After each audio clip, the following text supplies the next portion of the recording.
satisfies our quorum requirement. On behalf of the library board and staff, I would like to thank all of you people for showing up tonight, welcome you here. We hope you will enjoy the presentation. We hope you will contribute any ideas you have, any criticisms you have, any thoughts you have, any ideas you have.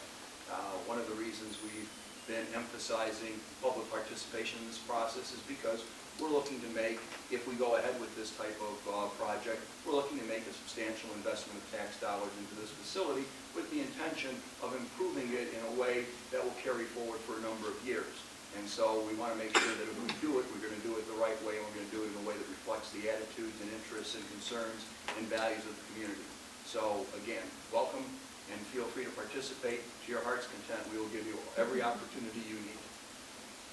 The first item of business is the consent agenda. All those items are approved by consent, except for the approval of the minutes of the regular meeting of February 16, 2016. Trustee Reardon has a motion in that regard. I do. I'd like to amend the minutes, the draft minutes. Jen, do you have the write-up of what they should say? Yes. I think everybody got my comments today.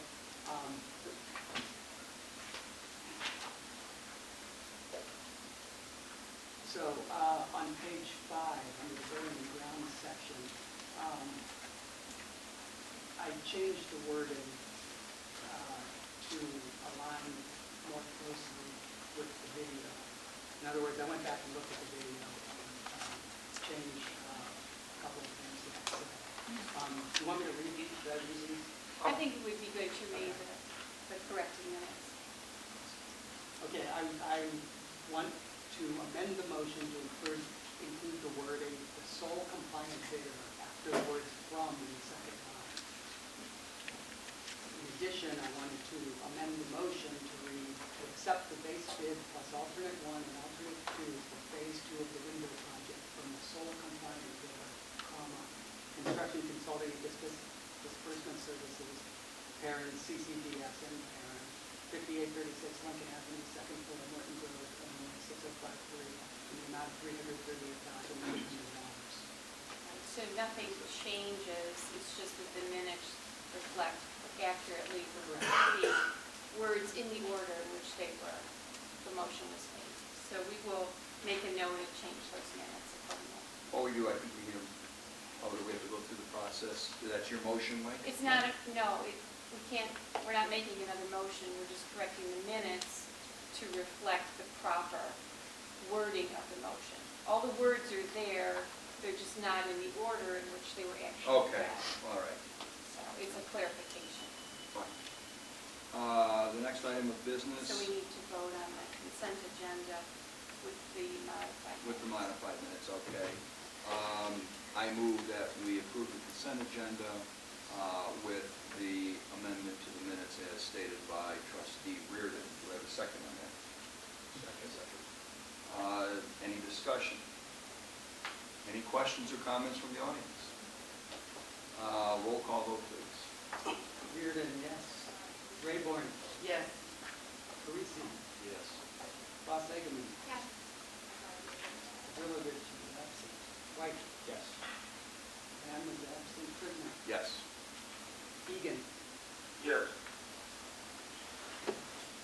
The next item of business is comments from the general public on non-agenda items. If there are any questions or comments you have other than on agenda items, this is the time to raise them. Mr. Van Meter. Yes, sir. I read in the paper you were expressing a good bit of disappointment at the lack of input from the public on the possible plans for revising the library. And I'm a little taken aback. You were not the only one that was quoted as being disappointed in this.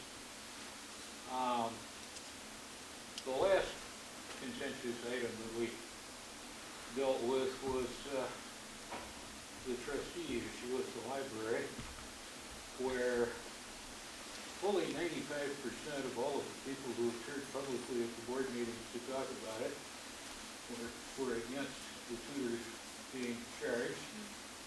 And of the 500 people that filled out the questionnaire that the library had put out, 2.6% thought enough of it to even mention it. Counting the people who were seriously disturbed and the people who were mildly annoyed and the people who just noticed it. So, given the track record, where is all this solicitude for the opinion of the public coming from?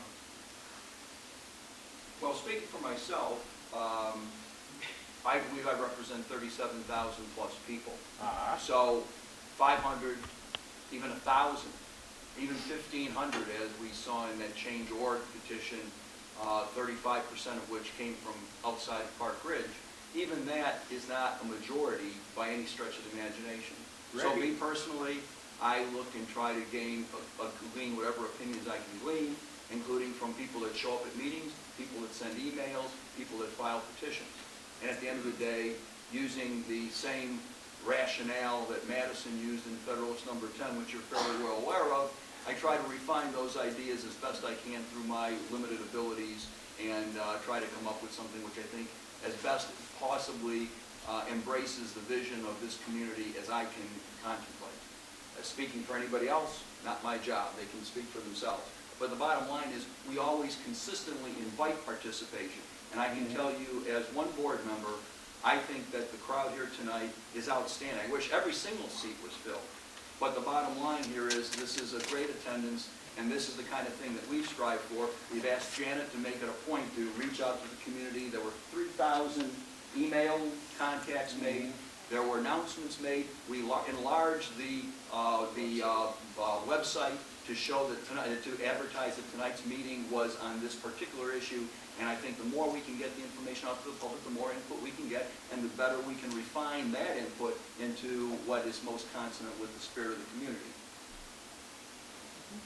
And the comment that you need to raise is Trisna Caterade debit. Remember that one? I'm going with Cave Trisna myself, partly because I understand it. Latin is not one of my strong points. Once you get past English, I really have no languages. But nice try. I'll have you translate that for me later. I did already, at the last meeting. Yeah, well. Anyway, I would also like to make a comment. The automobile industry has, at one time, experimented heavily with focus groups, which is essentially the process you're talking about, presenting an opportunity for potential car buyers to tell them what kind of car they want. And the bloom kind of went off the roads with the Edsel, which was very largely designed in response to focus groups. I think while we definitely want the input of people who use the library and what they would like to see in the library, it's much more useful to present a plan and then invite comments on it, rather than ask people to dream up from scratch what they might like. It's much easier if you have something in front of you. So hopefully we are going to solicit opinion about what we do before we do it, and not necessarily expect people to suddenly become architects on our behalf for free, although I realize that's very attractive. And once again, how interesting. With regard to the focus groups, I agree with you, which is one of the reasons why we don't seek focus groups. We seek to bring in all residents of the community of whatever stripe, whatever persuasion. We don't look to use get just the users in. We don't look to get just the people who don't use the library regularly. We make this as an open offer to the entire community so we can get the broadest possible response. Not a focus group, not some designed or prepackaged group that we think we can control, or that we think we can manipulate, or that we think will give us a particular result, which is why we go to the community at large and not to an individual focus group. Does it make sense to you to invite non-library users to weigh in on what they would like to see in the library? Absolutely. They're the one, anybody that pays taxes in this community has a stake in this library. And those are the people, frankly, we would love to hear more from. Because I they're not believe the you ones we there. hear nearly enough from, because they're not here. We want to find out why they're not here and what we can do to get them here. That's rather different than design changes in the building. That's why we're having this seminar or this forum tonight. Any other public? Oh, I'm sorry. Joe, it sounds like we want a far field, this is an agenda item, it appears to me. So why don't we keep to a non-agenda item, and we can move on to the architect's presentation. That's fine, that's a good point. Are there any other comments on non-agenda items? Hearing none, we will move to the next item of business, which is the secretary's report. I'm sorry, I'm not used to that. That's okay. He's here, but he's not seated. We have a fairly full folder. First thing is the trustees' corner. The library board meetings are online, and if anybody would like to see those, you can find them at the library's website. There is That's the summer camp brochure from the Partridge Park District, which also gives us space in there to promote the summer reading programs at the library. And we do the same thing in some of our literature for the Park District. Thank you. There's also a nice brochure for the movies, the classic film series that Matthew, and I'm sorry, Hoffman arranges for us. A thank you card from Jerry Fergus, chairperson of the Civics Department at the 20th Century Public Park Bridge. They must represent. A comment, patron of the Children's Department, the families living in Madison, Wisconsin, and they miss the Park Ridge Library, and most of everything in Park Ridge. As well as a comment, this I cannot express my appreciation for Karen Nelson, my good friend is, I'm sorry, I'm really having trouble with this handwriting. But it's a note of appreciation. So I'll pass that around. That concludes the secretary's report. The treasurer's report. Okay, treasurer's report. As of February 29th, 83% of the year is completed, fiscal year is completed. We expended 75% of our budget, which equals $3,145,399.29, which brings us 8% under budget. And other associated financials are in everybody's packet. And if there are any questions, please feel free to see myself after the meeting. That's it. Any questions from the board? Any questions from the audience? Hearing none, we'll move on to item number 7 on the agenda, the library director's report. I would like to invite Rick McCarthy to come up here now. And Rick has a presentation for us.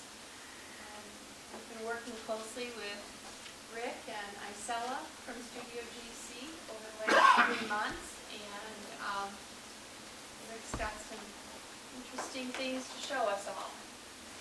See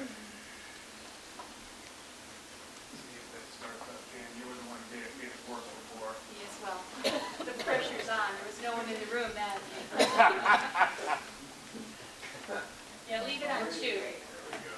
There we go. All right, give it a second to warm up. And I'm going to get out of the way.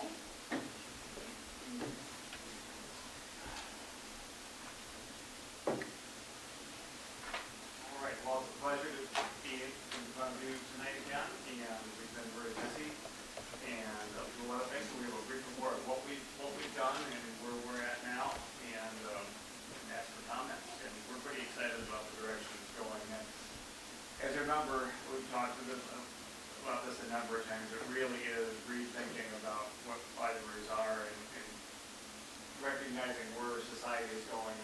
places and the new ways that libraries fit into that equation. And that's what we're about, and that's what we're taking a look at here. So, we've held a number of meetings with staff. It was very good, very interesting. There's a lot of great ideas, a lot of give and take. And staff input was incorporated into everything that we did here. Here's an example. One thing that this was and we'll get this to you at the final item here that we done. That was an example of our Pinterest page that we opened that allowed staff to come in and give ideas about things that they just liked in the library, that they thought were fun, that they would like to see happen here. So just random things, and Carrie was very active in putting things there. We really appreciated her input there. So, number of staff meetings, and of course we've done a number of public presentations. And I heard the comments about how many people come and don't come to presentations, and I do a lot of these things, and I think we actually have a pretty decent turnout for them as these things go. We got some really good ideas from people, and I have to say that it was really pretty well received, a lot of the messages that we gave. I mean, of course, we heard comments, we heard some criticisms, but that's going to happen whenever you show something. But I'd say, on balance, the input that we got back, the feedback that we got was by and large very positive, and it was very rewarding to hear that. And we talked about the things that we've discussed with you a number of times, the different things that happen in libraries where, the books are still there and the books are still going to be the core thing the library does, but the concept of it being a place where people connect with one another, a place now that people come to actually create things, and in a social sense, the front porch of the community, and that's where that social connection of people come to the library is starting to do more and more of that, and that's a very exciting thing. So other presentations, and we have a draft version of our report tonight, and we put some of the comments that we heard most often from people in the draft report, and we can give that to what you'll be able to see some of the things that we were hearing. We've modeled the building in 3D, and we'll talk about that in a second, so it shows exactly what you've got now, and that's what we're using as a design basis. We've done an analysis of your surface, and that will be in the report, and I think in some of the public presentations, we discussed it briefly on where you're coming from, and I'm not going to repeat all that except for one or two items. Just simple things like the card holder rate, really good.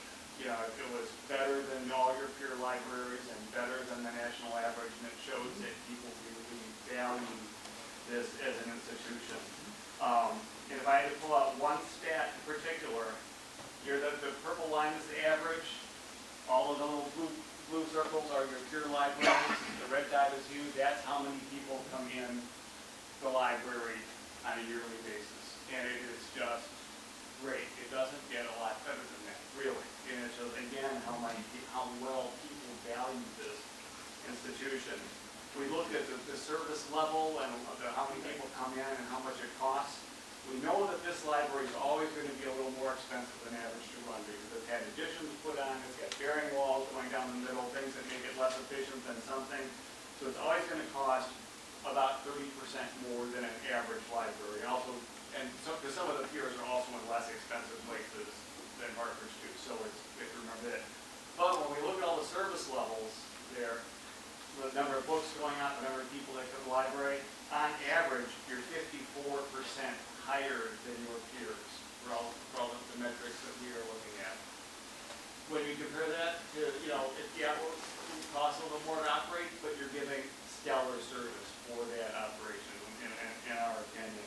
And we looked at a number of different things. We won't go into them all now. The program attendance, the business, like I just mentioned, children's program attendance, almost nothing here was below average. And one of the few things that was the number of young adults during the program. I think that's directly attributable to the fact that just the geometry of the building, the young adult area is kind of upstairs and kind of an out of the way place. But almost every metric there is just really super.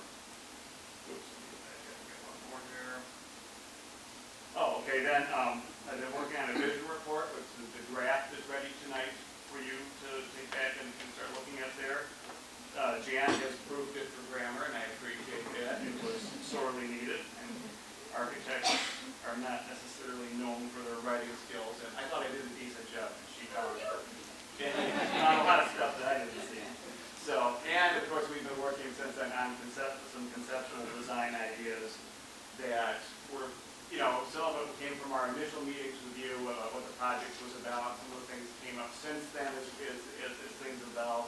And that's what we're gonna talk about tonight a little bit. So, as I said, we did the design, the 3D modeling, and this is what we've been working on. And one of the main drives we're looking at here is when we talked about, connecting people and having places for things to happen.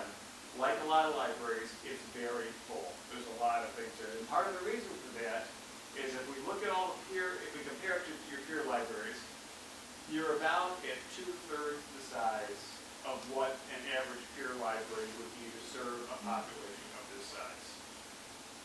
That being said, they're doing a great service, a great level of service in spite of it. But when we look at changes and such, what that means is that it's going to take some creative thinking.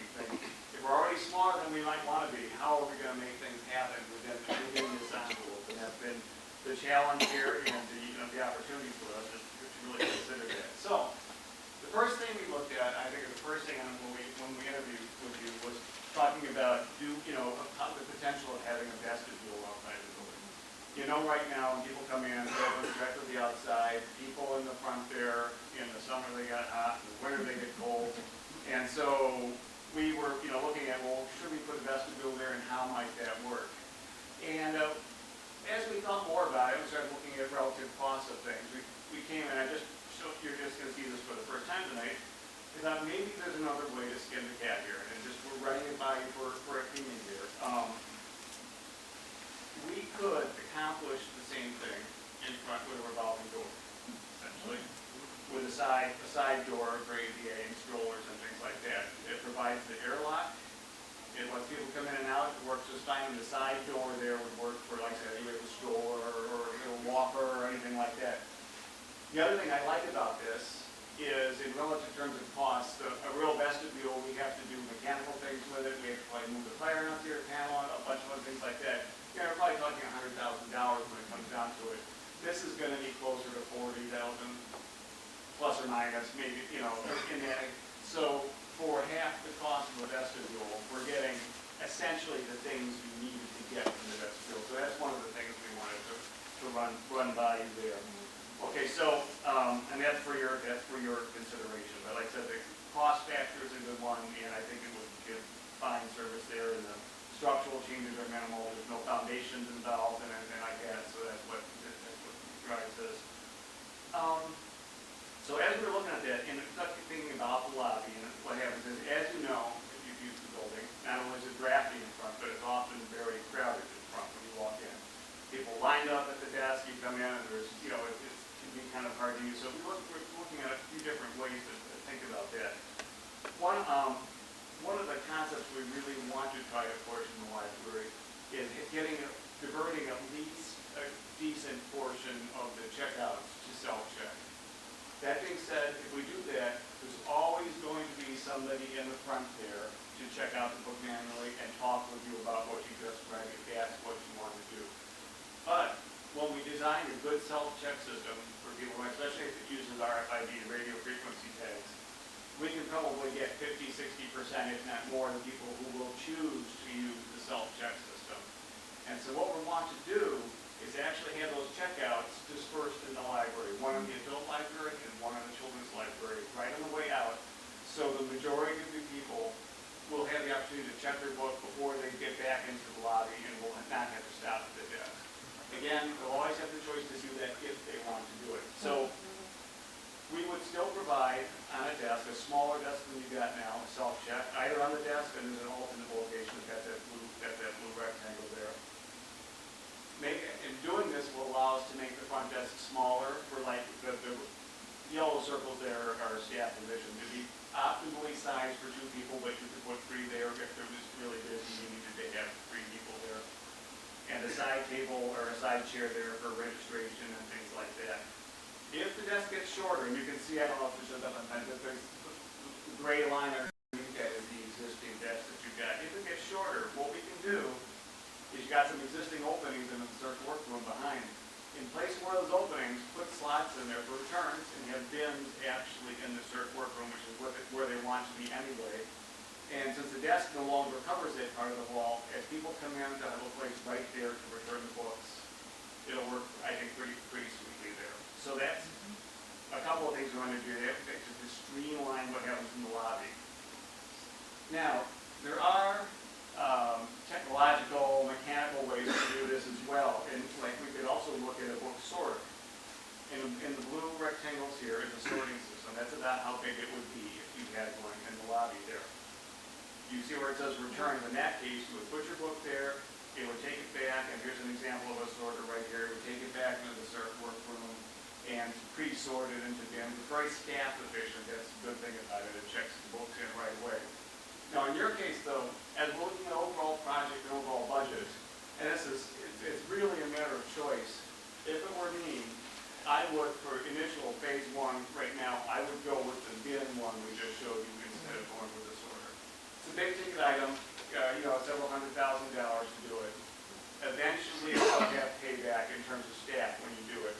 But with a limited budget to begin with, like I said, if it was my choice, I would put more of it out on the public floor on things that directly have an impact on people's experience of the library. Could go either way and get it more into budget.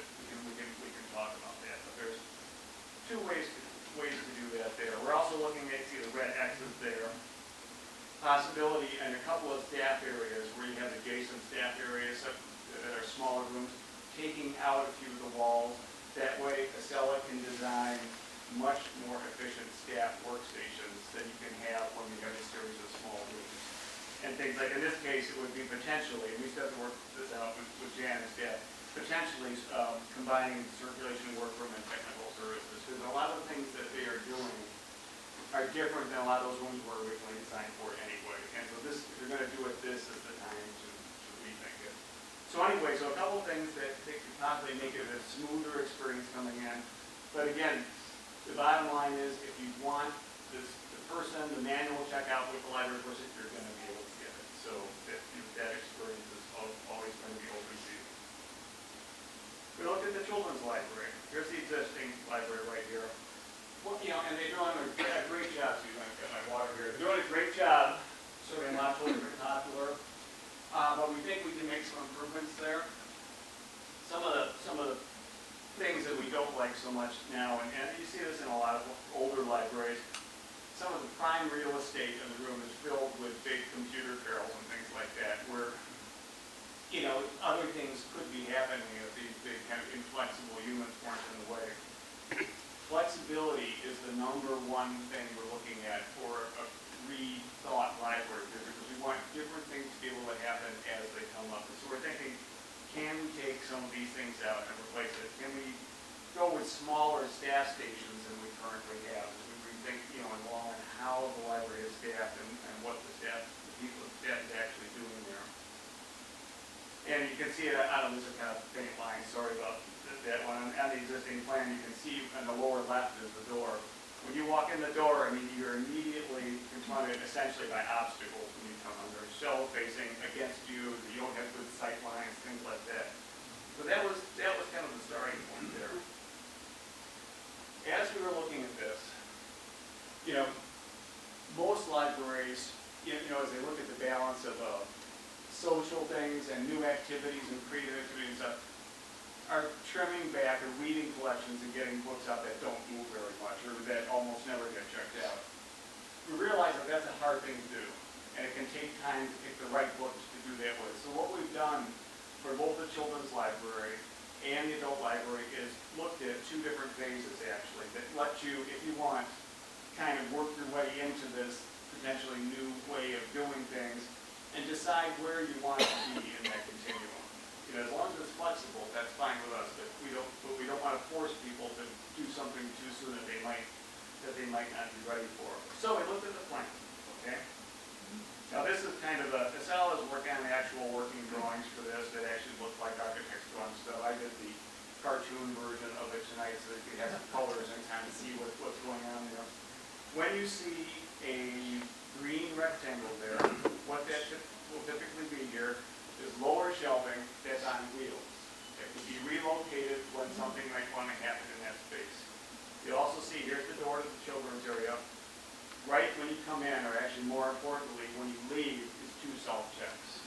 So as you're leaving, just on your right there, where places to lay down books next to it as you do it, are the self-checks that we hope a lot of people will start using so we can unburden the lobby of those things. So We've got a young play area, which pretty much you have already. And we have a group of furniture that we call parents' time, which is where parents of especially young children can speak that they're maybe have coffee or something, talk with each other while their children are in the play area. There are toys and an activity wall. And I don't even remember where we left the activity wall. Stella, do you remember what was on that? We were trying to think of more textural and early learning activities for toddlers and young children. And it's typically a fun way to engage different groups. Either panels that have different colors, different, just wood things that they have to certain objects. Motor skills and All things like sorts that, of yeah. different things so that, they're developing. Yep, so that would be along the play area. The purple kind of ovals there, that represents soft seat, a very comfortable seat for a parent who might be with a child there to sit in. Along was actually the south wall there, but at the top in this series of benches that have shelving underneath them, and between them, taller shelving for some of the children's collection.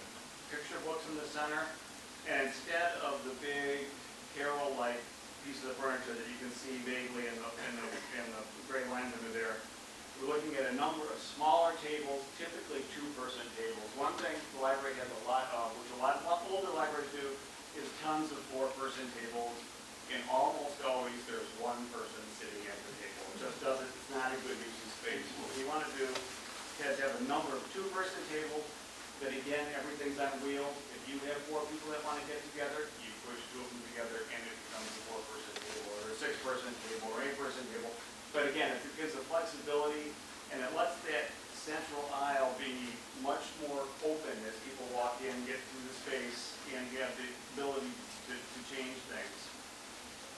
A space for iPads and small computing, mobile computing that some could be there by the library, some could be brought in by the children. You see it next to that is a parenting collection. Juvenile fiction there in the middle, and again, you see a screen, that's another product collection that can be moved out of the way and made to make kind of a play area there. And some little seats that I'll show you in a second, what those look like. We're also proposing in the children's library a mobile screen, and I'll show you a picture of what that looks like in a second. That is essentially a cart with a flat screen TV on the top on one side, and on the other side could be a tat board, could be a dry erase board, something like that. The nice thing about that is, since it's on wheels, you could, if you have something going on at Young Play where video is an appropriate thing, you just wheel it over there and you put it over there. If you've got something going on, we've got a homework area too. Say there's something that's not for school or something that's a good learning thing, you can slide the screen over there and you use it over there. And you see we've got a homework area in the center and there's a service desk shown.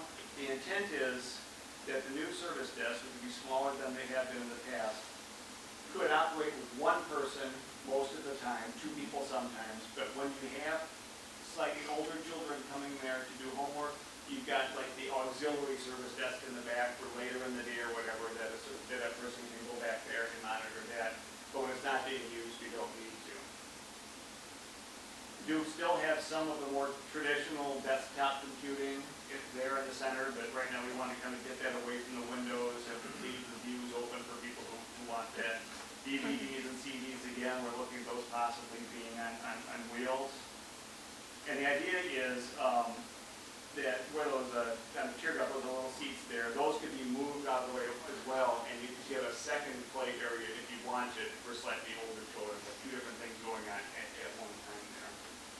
So this is the version that has the most shelving in it, and then we went and looked at it, a version, and they're not radically different, but here's another version that's slightly more open than the last. Still has the new books and everything on the wheels in front that we showed, still has the Young Play area, picture books, but it has more room here to the right of the iPads, and again, more movable, low shelving that you could create more of a play area in that part if you wanted to do it at the expense of a few ranges of shelving between the two different planes. And so that is where talking with staff and community will find out where the right place is to be regarding how much social area and how much collection area. So that's always looking at collection numbers now so we can actually see where that lands. So, but anyway, it generally goes from younger children to older children, and ends up with the homework area in the corner, and the secondary service desk there.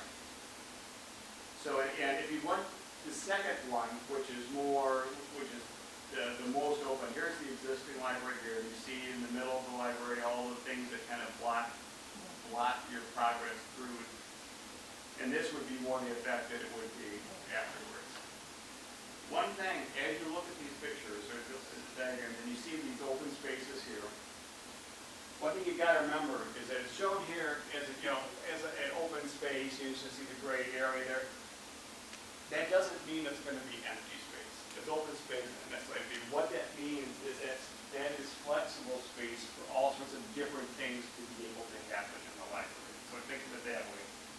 So anyway, we were very pleased with what was going on there and the way they looked. Here's an example of and these are just a few random pieces that were actually picked out that this all was looking at. I just wanted to one to show you. There's the teardrop chairs. Kids love them. They're lightweight. They can move out of the way. They can make their own arrangements of them and make their own little, depending if they're going to get together with their friends, they can make their own environment there.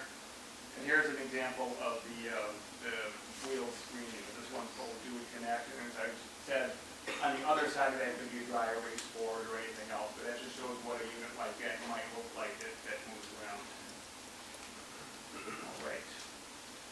About that already. Okay, second level. We're proposing a somewhat, I don't want to call it radical change, there's nothing radical about it, but kind of a bigger change to the second floor. And what it basically is swapping where you currently have fiction with where you currently have reference to make what is in this case the top half of this plan here the more active social part of the library, and as you get farther from the stairway and elevator and such, make it all the quiet stuff down there for the adults. So flipping it over there, and that's what the plan that Estelle has been working at there. So that's the big concept there. And what it might look like, we'll start up as you walk in, you come up the stairs, putting the self-checks in the lobby. No matter which way you leave the space up there, you've got to go through that space. That makes a perfect place to put the self-checks so we can intercept people coming out of the plan with their books. You've got a few small group rooms already. We're saying, well, that is what some of those best used space in the library, and there's a need for more of it. We've got room there for 3 additional ones to happen. And we're thinking of this whole end here could be both kind of like a small business / collaboration area for people who might want to work together and have small meetings in there or whatever. You can do homework in a quiet room or something. So that's that area. We're have an area through the center of the library called the marketplace, and again, you see the green rectangles, furniture that can be moved around and moved out of the way. A much smaller service desk. You can see the old one there in gray. Again, a 2-person desk, and much of the time they can probably be operated by 1 person. It depends on how big you are and what the staffing is. Furniture that can be moved. A central reading area. We really want to open up views of the windows more than they currently are in the library, because it's got some beautiful windows and beautiful views, and many of them are behind stacks right now. We have an area, we call it social reading, and that might have something like a self-serve cake up thing, coffee or something like that, and a charging station for people to charge equipment on. Along the south wall, I think we're calling tutoring and conversation nooks, and basically it's a series of 2-person tables that goes along the wall there with kind of separators that are made of resin panels, and I'll show you what that is there. It's a really pretty way to do it. It's got space here. It'll give people just enough quiet, just enough privacy to feel like they had their own space when they wanted it there. And even if you weren't meeting with somebody, it would be just a nice spot to sit and read a book with having the great light coming in there. More movable shelving in the middle there, and another group seating area there for reading. And again, we're moving shelves that are currently there, you can see them underneath, away from the windows, so when you come in the library, you have visually a straight view down, and you see the windows, you see the whole space at one time. It just makes a better use of what you've got there, what some of the best things are about that space. The slightly larger green circles there, that again would be some kind of soft seating that Estella will pick out there. new CDs, as you do on the middle there. We're going to be pricing out the possibility, I mentioned this during our public talks, of an AV vending machine there, where you put your card in and check the AV. Now, we're looking for ways to get past what you've got now, which is having all this, the disc materials and those security things, which takes a lot of staff time, takes extra room. It's just something we don't really need to do. So we're looking at the possibility that new releases, games, popular music and such would be out of the AV vending machine, because it also reduces theft to essentially zero. You don't get the disc until your card has been in there and checked it out for you. So we could have other CDs out on the floor. The Beethoven and Chopin rarely disappear.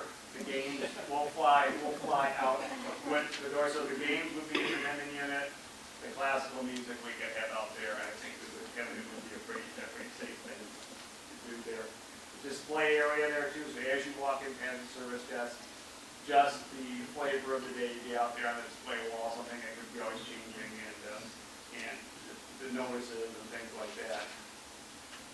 We're looking at the possibility of having we're calling it a digital media lab, and what it essentially would be is a glassed-in room with some tables in some of the higher-end computers with larger screens. And we could actually make this room soundproof enough that somebody could actually work on like a sound mixing or something in there if that's what it was checked out for that day or whatever. Could do all sorts of things, could be video or whatever. It's basically a place where the most expensive equipment can be in a really secure location for people to use, and it's kind of brought to one spot there. I think it'd be really well used. So we've seen that a lot of libraries are doing things like that, and it's been very popular. As you come down, coming around the adult services working there, you get into the quieter part of it, of the floor plate, nonfiction and reference. The traditional computing stations, you see a lot that goes along the wall there, another charging point there. A section for bring your own device computing there, where the great views are and such too, so if you need to do some more quiet work, you bring your computer there and work on it. A few tables out there for the same thing. And I think, we're talking about this side of the library is kind of a quieter, and there's a great amenity there, which I think is just low-hanging fruit, which is, I think, is currently the new books room. It has an opening in it that's a smaller opening that goes into it. It's asking to have a door put in there and have that room to become a quiet reading room. It is a beautiful room with lots of lights. It's a place that you actually can separate with a noise-proof and glass partition there and make it into a quiet reading room. And I think it would be really fun to have some kind of feature in that. Maybe it's a fireplace, maybe something like that. It could be anything, but it could be something to kind of set the tone of that room. And I think it would be, we've got one of the space, we've got the social reading area where you're allowed to talk and make some noise and talk to your friends, and then diagonally down here we've got the quiet reading area. So again, it's looking for every kind of experience that a person's going to want to have in the library and trying to give a place, whether it's the creative, the quiet, the introspective, the talking with your friends, and trying to accomplish that all there. And this is one way I think that we can do that. The phase 2 of that works pretty much the same way, but there's somewhat less shelving in it. We've got the service desk out there, same thing, a social reading area. It's just a little more open, a larger digital media lab than we showed on the other one.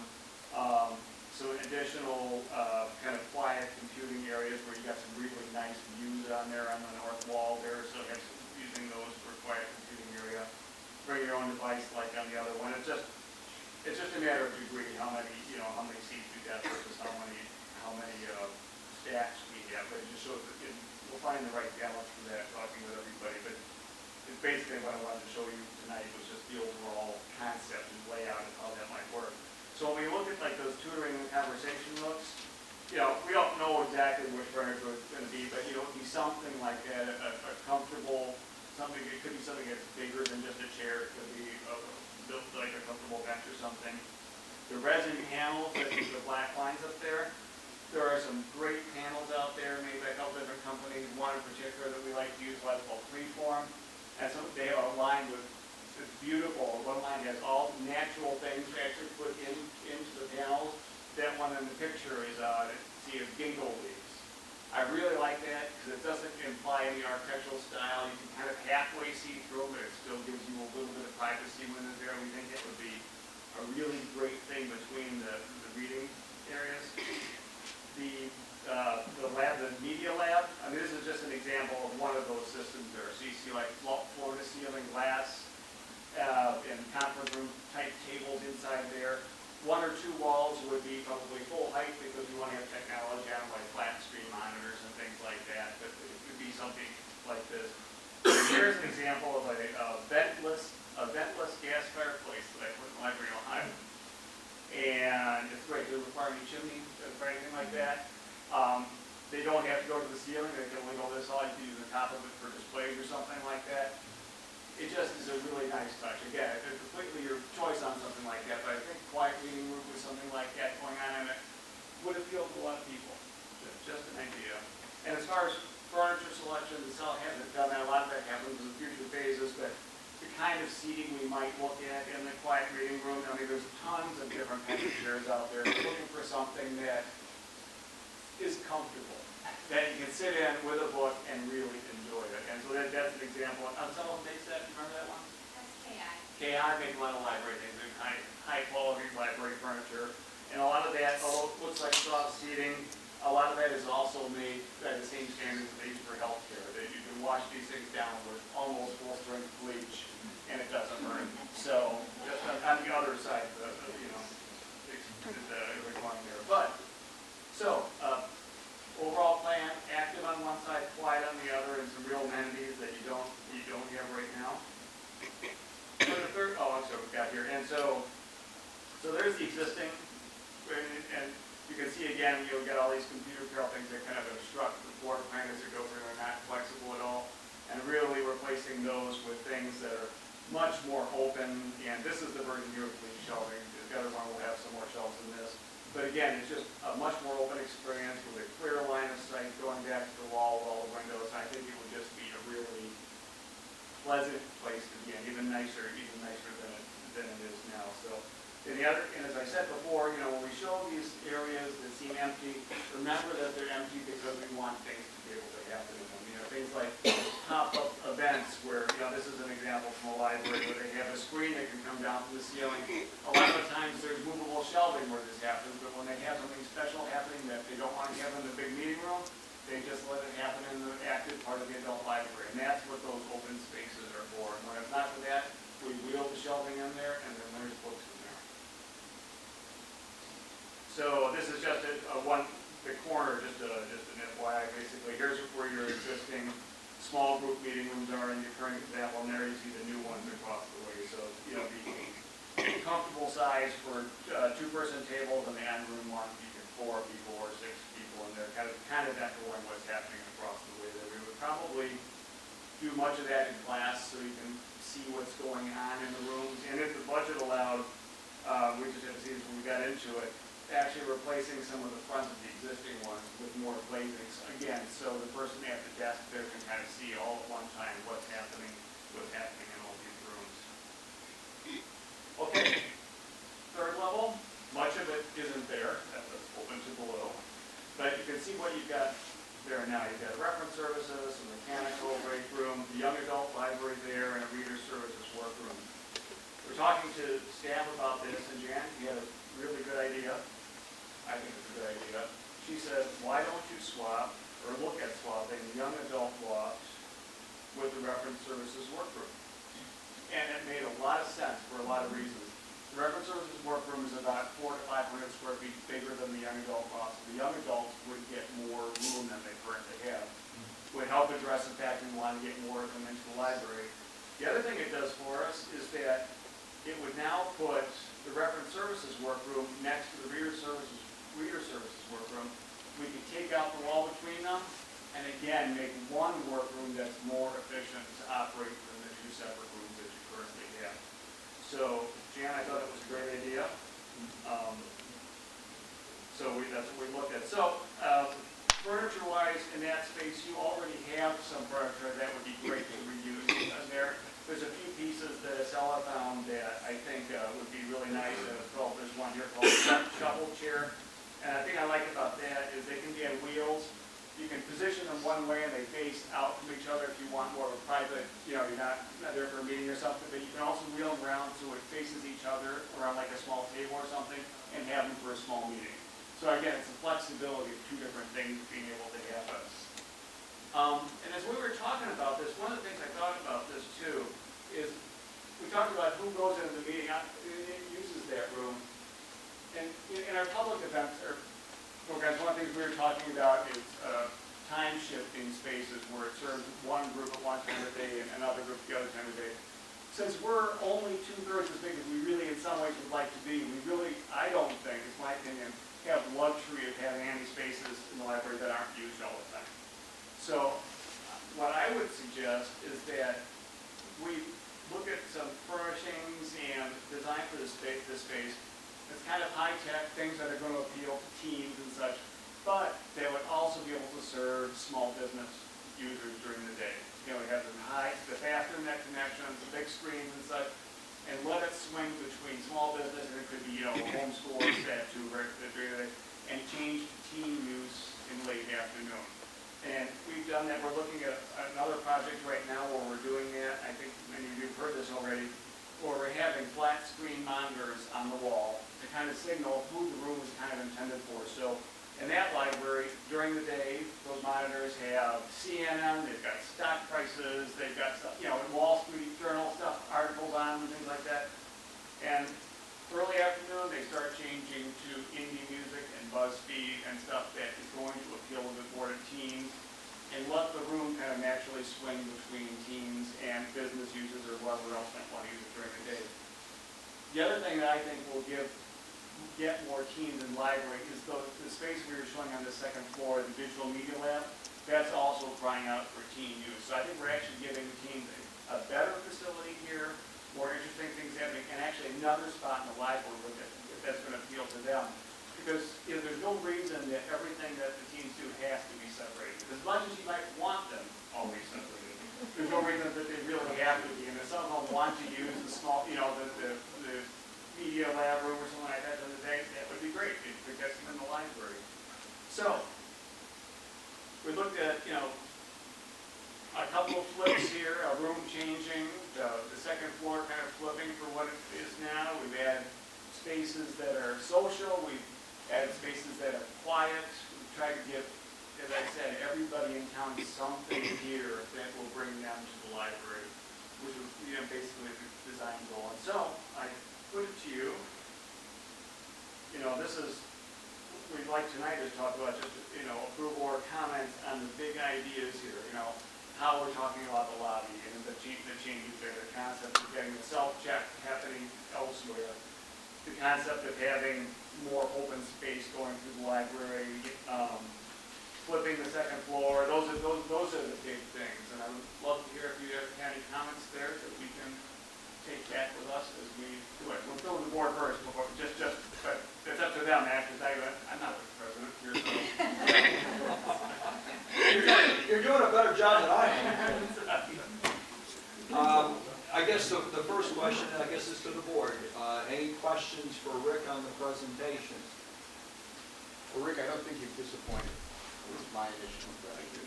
Some very creative ideas, and that's what we expected. And I think I agree with that. I do have a couple of questions. Sure. One of the reasons you had originally suggested putting an addition on the front of the building, the front door, a vestibule, so to speak, was to provide a place for kids in bad weather, Right. and B, I think we talked about perhaps putting one of the checkouts. Yeah, the videos, AV dispensers there. Which, when I talked to friends and neighbors about that, they thought that was the best idea ever. Okay, well. Pick stuff up when the library's closed. Yeah, no, I don't disagree with that. Well, I'll tell you, the way I was thinking about this was, we've got one solution, which is the revolving door. We've got another solution, which is putting a potential solution, which is putting a vestibule there. I would say, we are putting together prices now for all this stuff. I would say let's get the prices both ways and look at it in the larger context of what we can afford. Each one has its benefits. Yeah, exactly. I mean, I heard people get excited about that too. But I think, so we'll say we won't forget that. We'll leave that on the table until we have the prices, and then I think we can make an informed choice. But yeah, so we got two ways to go. We can check what it costs there. Otherwise, I thought it was great. I like the open space. I like, the new young adult area and the way that also combines some of the work areas. I love the fireplace, quiet room. Yeah. But yeah, it'll be a budget line item and see if I think it would be a nice corner in there. Any other comments from board members? Hi, this is Joe. I echo what was said so far. Even without seeing it, it sounded like some very good ideas. I did have one question. It was kind of in your opening remarks where you said that our library, and I'm paraphrasing now, correct me if I'm wrong, you said our library is 30% more to operate because it's an older building and due to the addition. What's your metrics for saying that statement? What costs you include? How do you arrive at that? Basically, it's not rocket science. I looked at about 40 libraries that are in communities about this size, and with service areas about this big, and I looked at annual budgets for those libraries. So it's not a perfect measure because some of those libraries might be spending more on programs and things like that. But you can still see relatively where you fall in the continuum of what it's costing to spend to run the building there. And if I was to limit that number more to a smaller group, because I was using the peer group for a lot of different kinds of data here, if I limited it to more ones that were just around here, I bet that you would find that you were closer to the average, because that's going to include some libraries in our group there that are probably in places that are less expensive just to live and to do anything.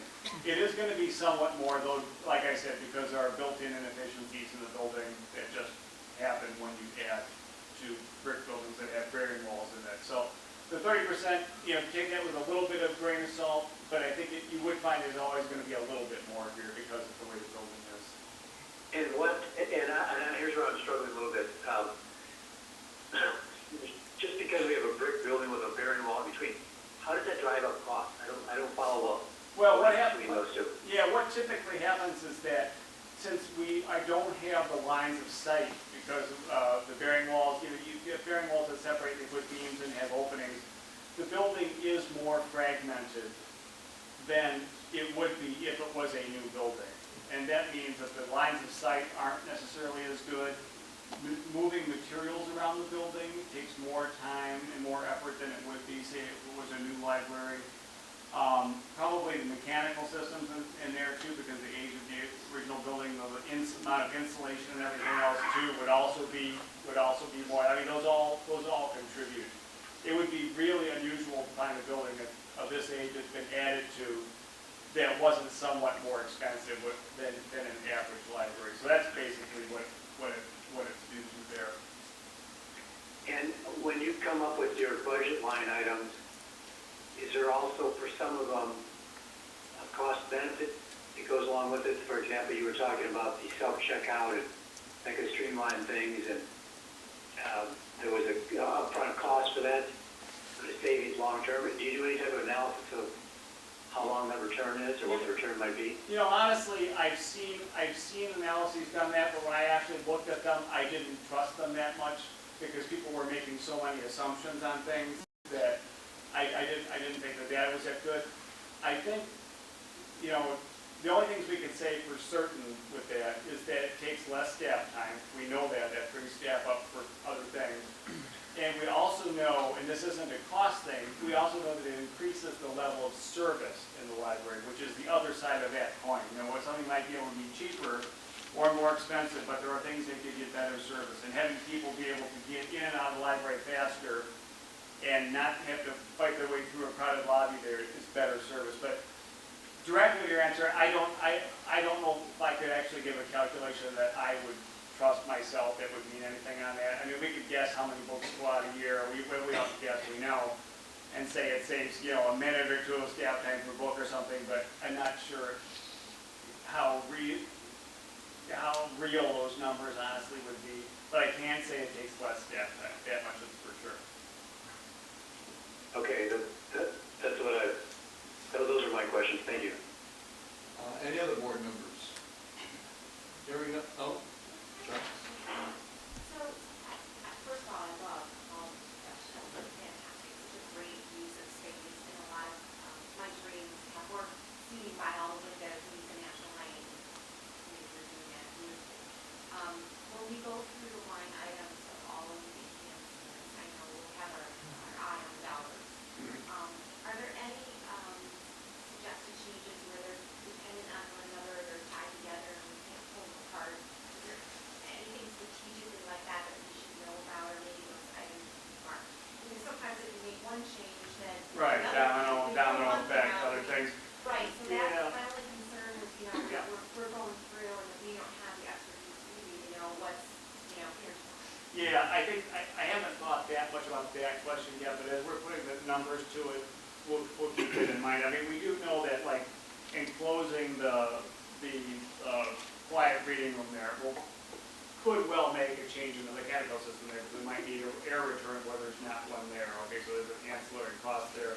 If we're already doing other work like that nearby, it won't be such a big deal. If it forces it to do it just for that room, it still probably won't be a big deal, but it's something we've got to consider. But to your point, I can't answer that yet, but we will look at that when we give the numerical breakdown there. I think it's a good thing to think about. Yeah, we don't want, if there's anything here that absolutely depends on the two things. Well, the second floor plan where you're flipping it, you don't flip half of the floor plan.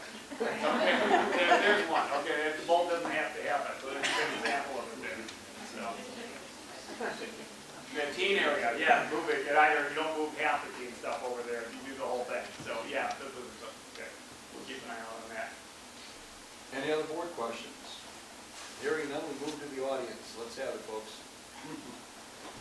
I was wondering if the, Excuse me, just for our record, ma'am, can you state your name and your address? sure, Dorothy Highness, 101 Summit Avenue, Park Ridge. I wondered if in comparing the old to the new proposed, if you'll have the same number of books on the shelf comparably.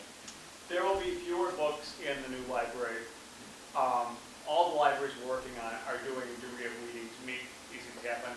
I can say from experience, libraries that we've been worked with, or libraries that I know, have typically weeded, anywhere between 20% would be probably about average. There are libraries that have gone as much as 40%. I'm not saying to do that, but that is just so you know that it's out there. We usually can weed 20% of a collection, and essentially, because if they do the weeding properly, nobody even really notices, honestly, because it's the books that aren't really being used. And the way most libraries have done it is they go the weeding, they're very careful with how they do it there. And if somebody wants a book, I don't want to speak for Jan, not the director here, but typically if somebody wants a book that's out there, the library gets it. So it's not like every book won't be available to you. You're right, though, that it might be less there for just pure browsing, but when we've got limited floor plate that we can't make any bigger, that is going to be part of the cost. So there will be somewhat less, and it's always working on the numbers. And it also depends, we see in libraries when they shelve books, when they take a percentage of books, they shelve the face out as opposed to spine out, just title out. The circulation goes way up, even with fewer volumes, which is a success because you're getting more books. But that also gets fewer books on the shelf because space out takes more space. And so it's kind of a judgment call, really, where you put it. I mean, I would love to see some face out shelving because it lets you find things or stumble on things more easily that you might not have noticed otherwise. So those all go to the mix, but yes, there will be some degree of less shelving because if we're going to have room for other things to happen in a book in a library that's mostly full of shelving, it has to have it somewhat. Thank you. Yeah. Hi, Joel McCloskey, 2500 Windsor Mall. Has any thought or consideration been given to possible uses of the front porch the exterior of the library. It's just kind of a facade that everyone enjoys when they drive by. Yeah, well, But there that's really what, is no use to it other than maybe right. putting the band there when it rains or something. Do you mean the entry, where the entry is to the library? Well, if you go back to Julie Street. Oh, you know, that wasn't, we hadn't really, we can take a look at that. Honestly, we have to think about anything that offers a second entry to the library because there's security aspects Yeah, no, to that. I was actually just thinking of, you had a nice picture of the early 1900s of people sitting on the porch Right. reading.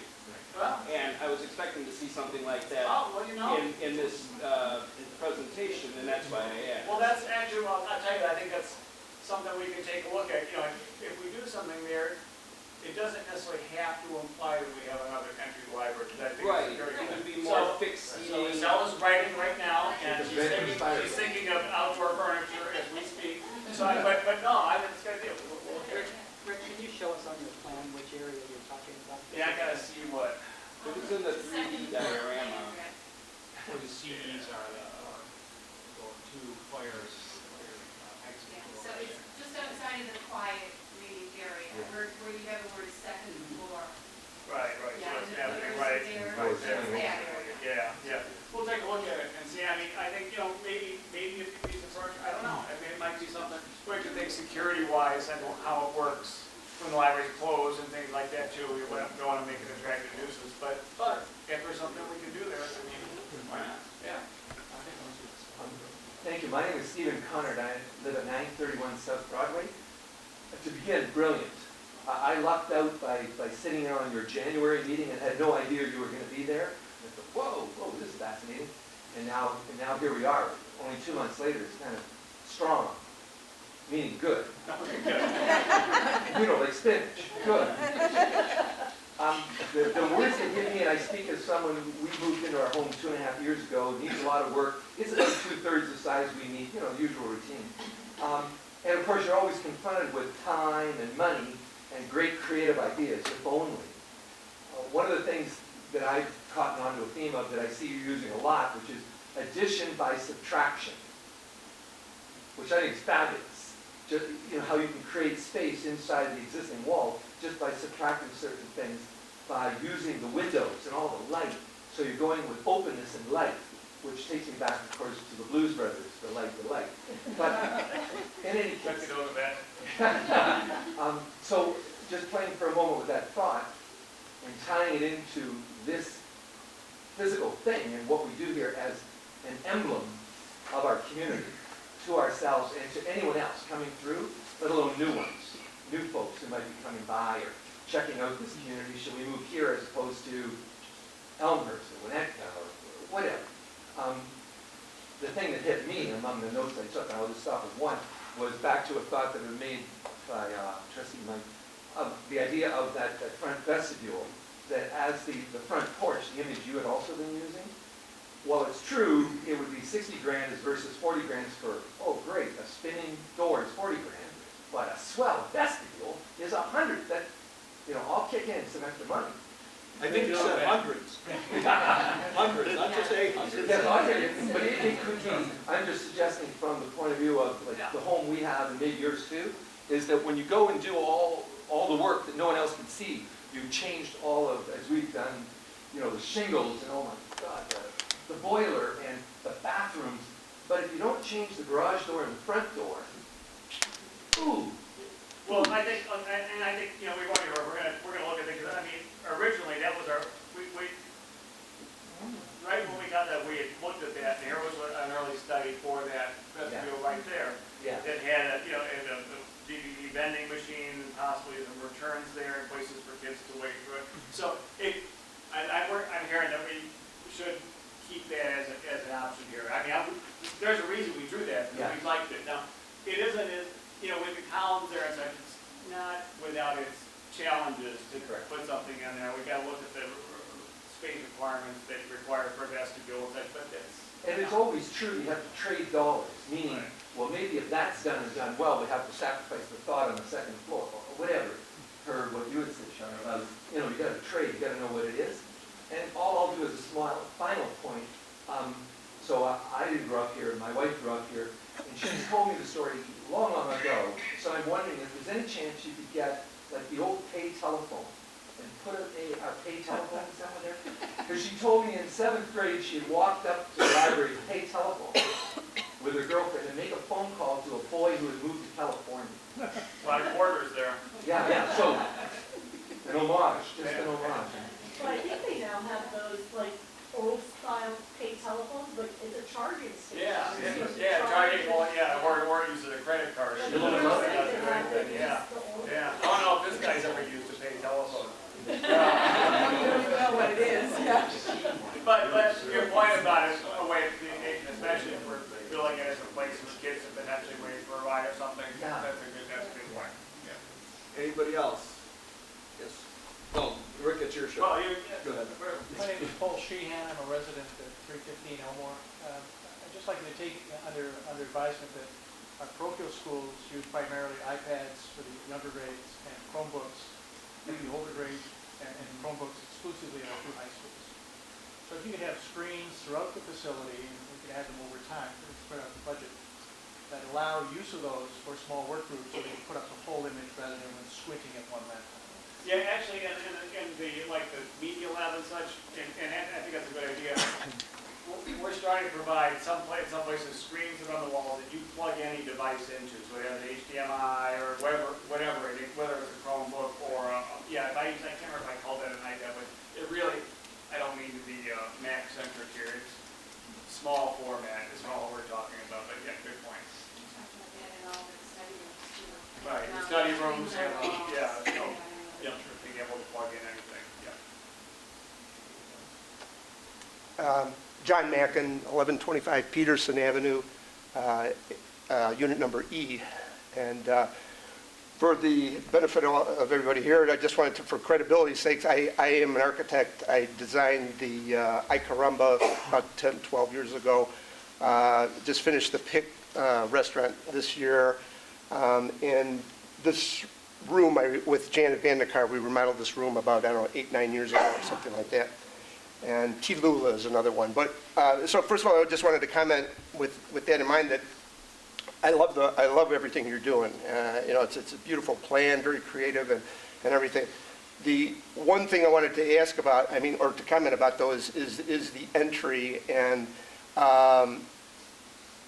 when I did this room, we ended up with this wall here. This room actually extends to there, so it was a frustration for me at that time.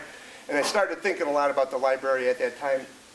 And I put together like about a 10-page design study with some verbiage and everything, with what could be done to the block, the entire block. But one of the concepts was at the entry, and this is beyond your scope. I'm not saying you can do this, but the concept was to take those 8 columns and move them out toward Prospect and build a beautiful glass solarium, English, whatever solarium, in that location. Now, once again, you can't, it's beyond your scope and everything to do that, but as this man here said, he's willing to donate to something that's a great plan. And I'm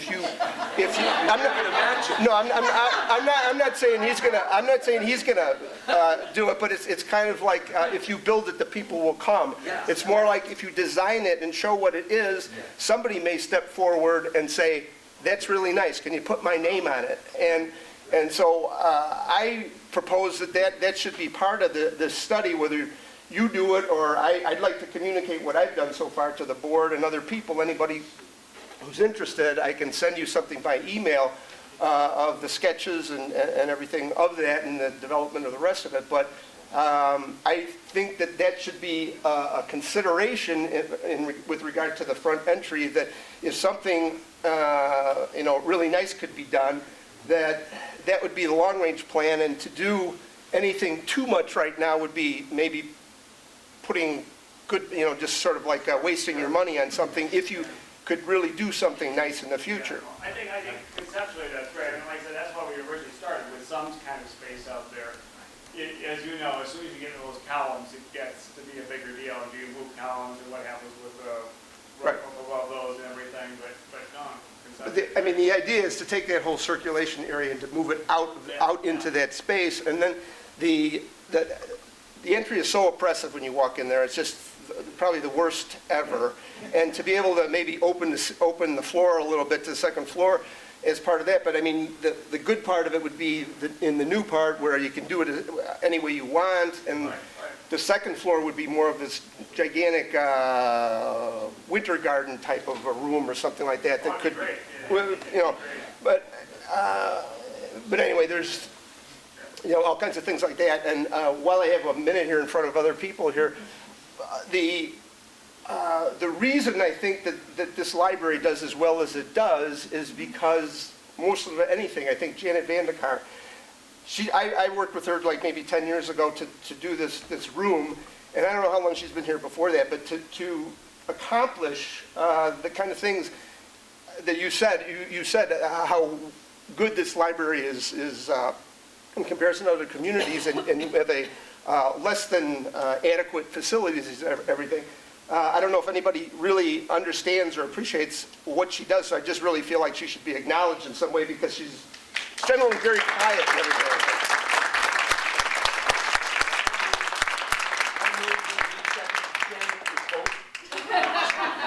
What about Saint? Why go there? Just keep going. It could come down to donations too. My name is Margaret Harrison. I'm at 1321 Crane Street, and I'm a former board member. And thank you for coming again today. I know we met, I think it was in February, and you've really brought it a long way. I'm going to reiterate some of the comments I made in February because you didn't touch on them, and I think I want to make sure that your presentation was great because it shows the public areas and the service areas, but the library also needs support on the back end. And so in order to support these areas, support the activities, we talked about the need for making sure we had IT infrastructure that was up to par, bandwidth that was up to par, could handle all the extra stuff that we're going to have here, and different needs that we're going to have and coming up. So I'd like you to touch on that. I also didn't see anything around things like bathroom updates. You know, and some of the bathrooms around here have been around for quite a long time and could use a little attention, and things like that. So I know it's great to have the public areas, and I agree. I'm totally pleased with the ideas on the table. But the library also has the back end to take care of, and I want to make sure we take theirs into consideration. A good point. And, you know, I didn't tell them that tonight just because it's not as fun to talk about, honestly. But the, you know, some improvements like Washington stuff will probably be managed by code anyway as we work on the building.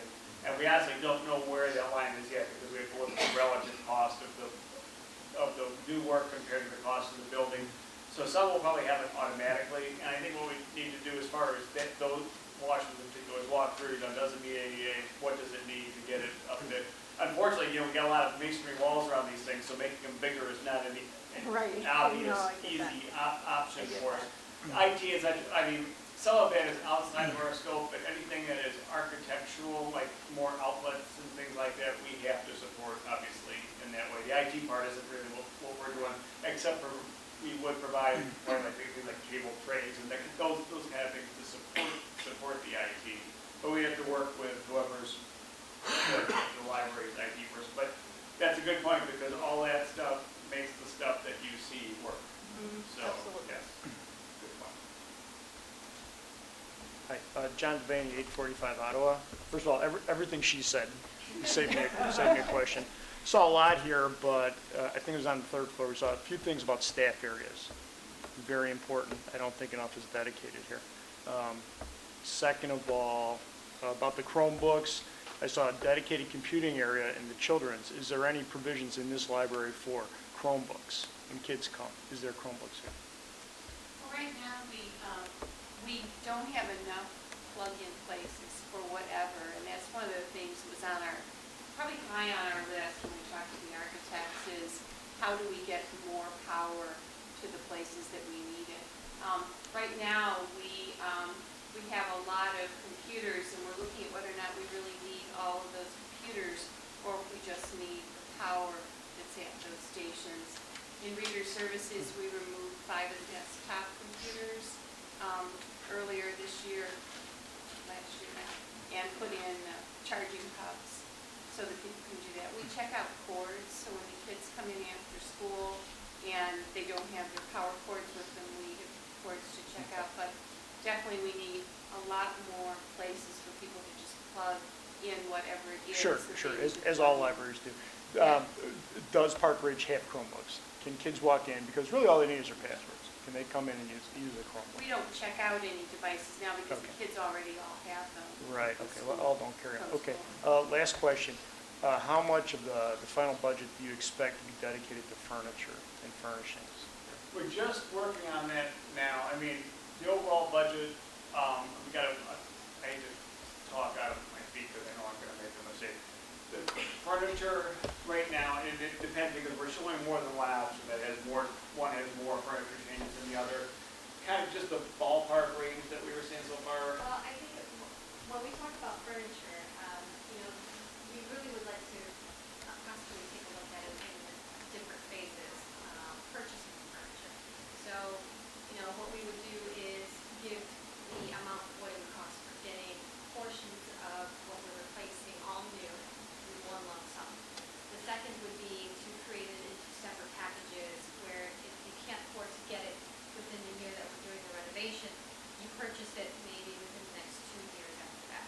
So there's things like that that we typically like to think of, because we know in an ideal world, yes, we would love to give you everything new, but we know that that's not the reality.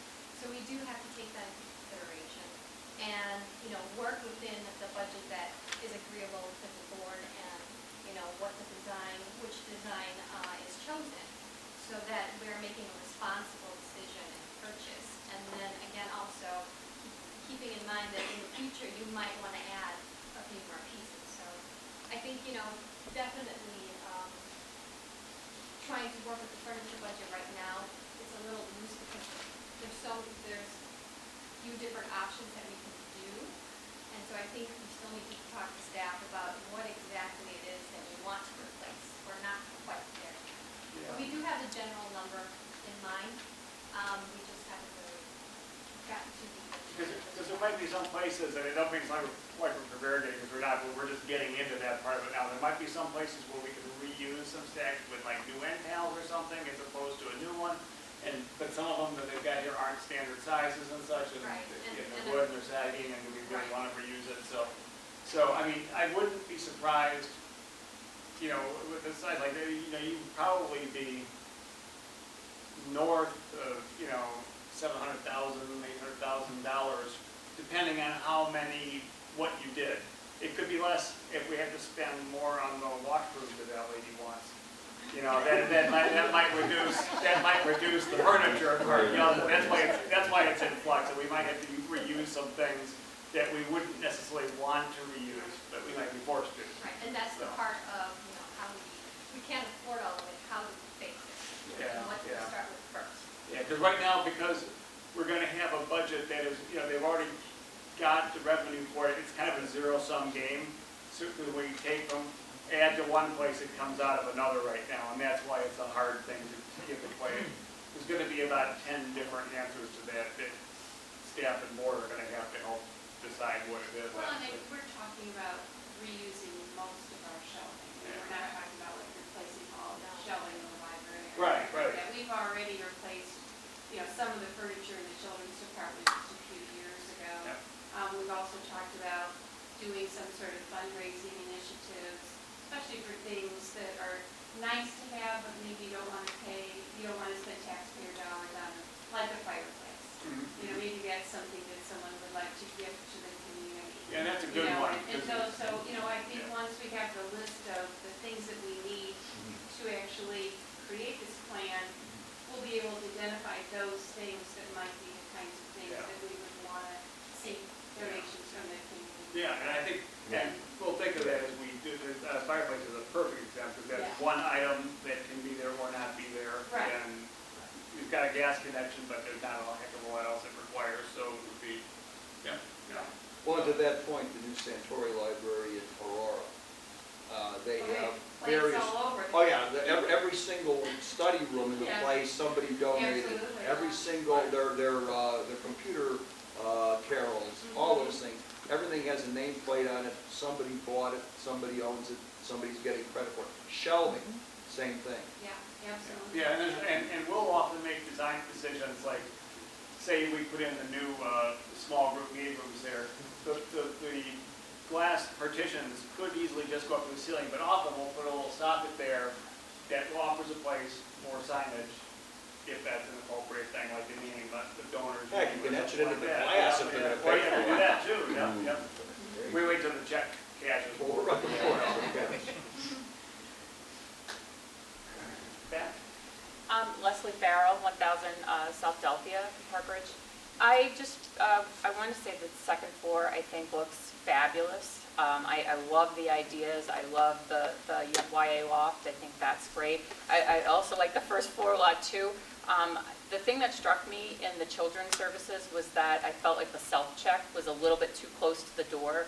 I know there are times when I come in to use the library, and it's really easy for me because I do have kids. I go into that area to do my searching, and I recognize that that's probably not an appropriate place for me to go and do searching for books that I'm going to, go to the second floor to get.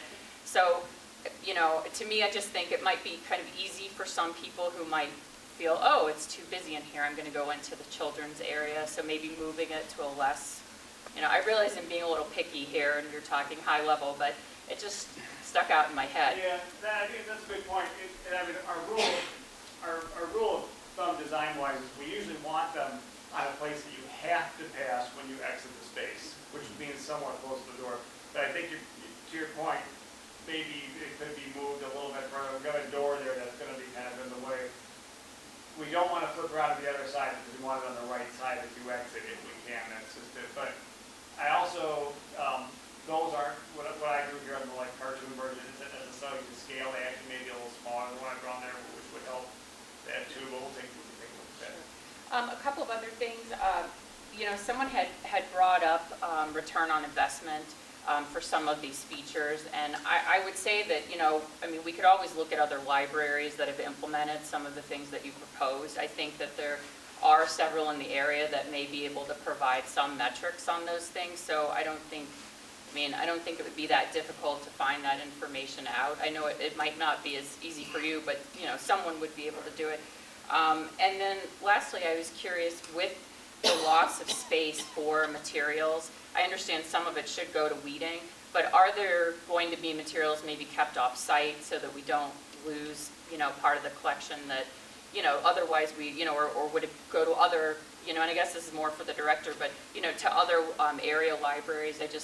I appreciate and I understand what you're saying, and, I think it makes sense to weed the collection or to not have as many books on the shelf. I think it promotes circulation, but I do, have concern about just having to wait a little bit longer to get my materials. Yeah. We're very fortunate here. Weeding is always an emotional issue, and it's just a decision you make on how you're doing.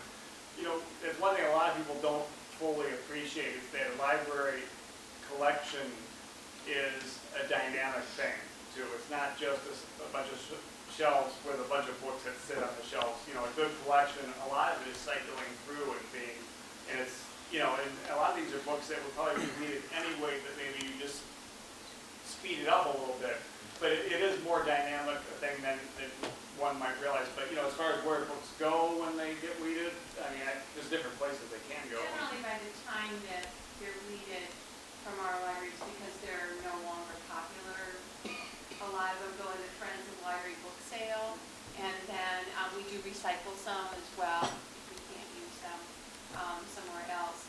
Typically, we already withdraw between 20 and 22,000 books a year from the collection, because for every book that we add, we take one out because we don't have any room to expand any of the collections. So that we just recently withdrew probably 20% of our mystery collection. They were added copies and older things, and not a single person, a patron, has commented that they haven't been able to find what they wanted. So We deselect as carefully as we select the new stuff, so it's always a professional that really knows what they're doing that makes the decision about what comes out, because it's just as important as what goes in, so we're really aware of that. But we do love them, and it's hard sometimes to part with certain things.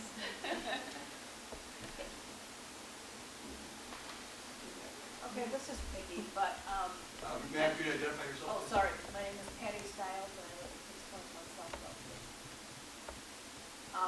To flip the revolving door with the door, so the people with the strollers coming in the door are on the right side doing the children's section, and the door is not swinging wide open and giving that airflow to the people behind the service desk. It revolves, they just flip.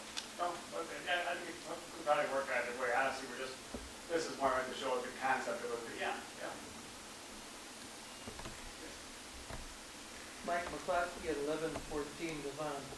With all the redesign, will you be able to deploy the current number and quality of staff, or unfortunately do you think of maybe cutting back on staff because things will be much more convenient and accessible to us? I hope not, but I mean, is that in the offing that there might be not necessarily the number of people and even the quality of people needed, because so much will be done by others? That's really a Jan question. I think from the architectural and we want to make sure it runs as efficiently as we can make it run. Oh, yeah.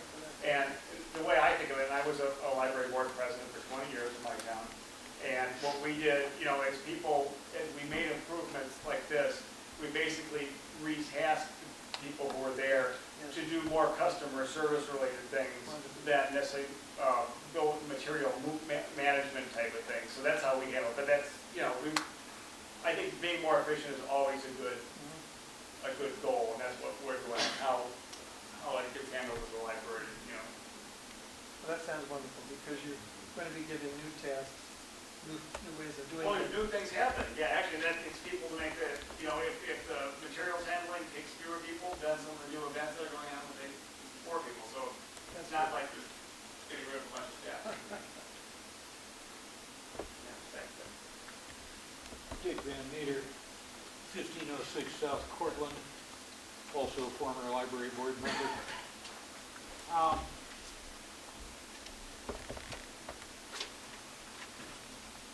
The two most important library services there are the staff and the collections. And you're proposing to reduce both of them. I realize you're talking about repurposing the staff, but in the modern business school environment that we all live in, and which definitely has effects on this board, repurposing the staff usually means setting them to work for somebody else. I'm concerned that we're throwing the baby out with the bathwater.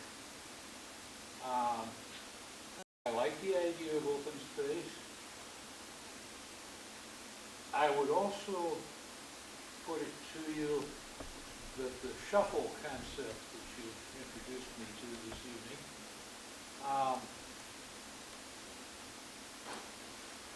unless you have access to hyperspace, when you shuffle it to facilitate one activity, you have shuffled it to reduce access to all other activities.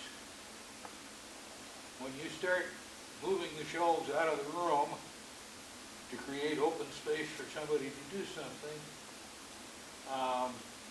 you are basically denying access to people who came into the library to browse the shelves, which is a surprisingly popular thing for people to do at libraries.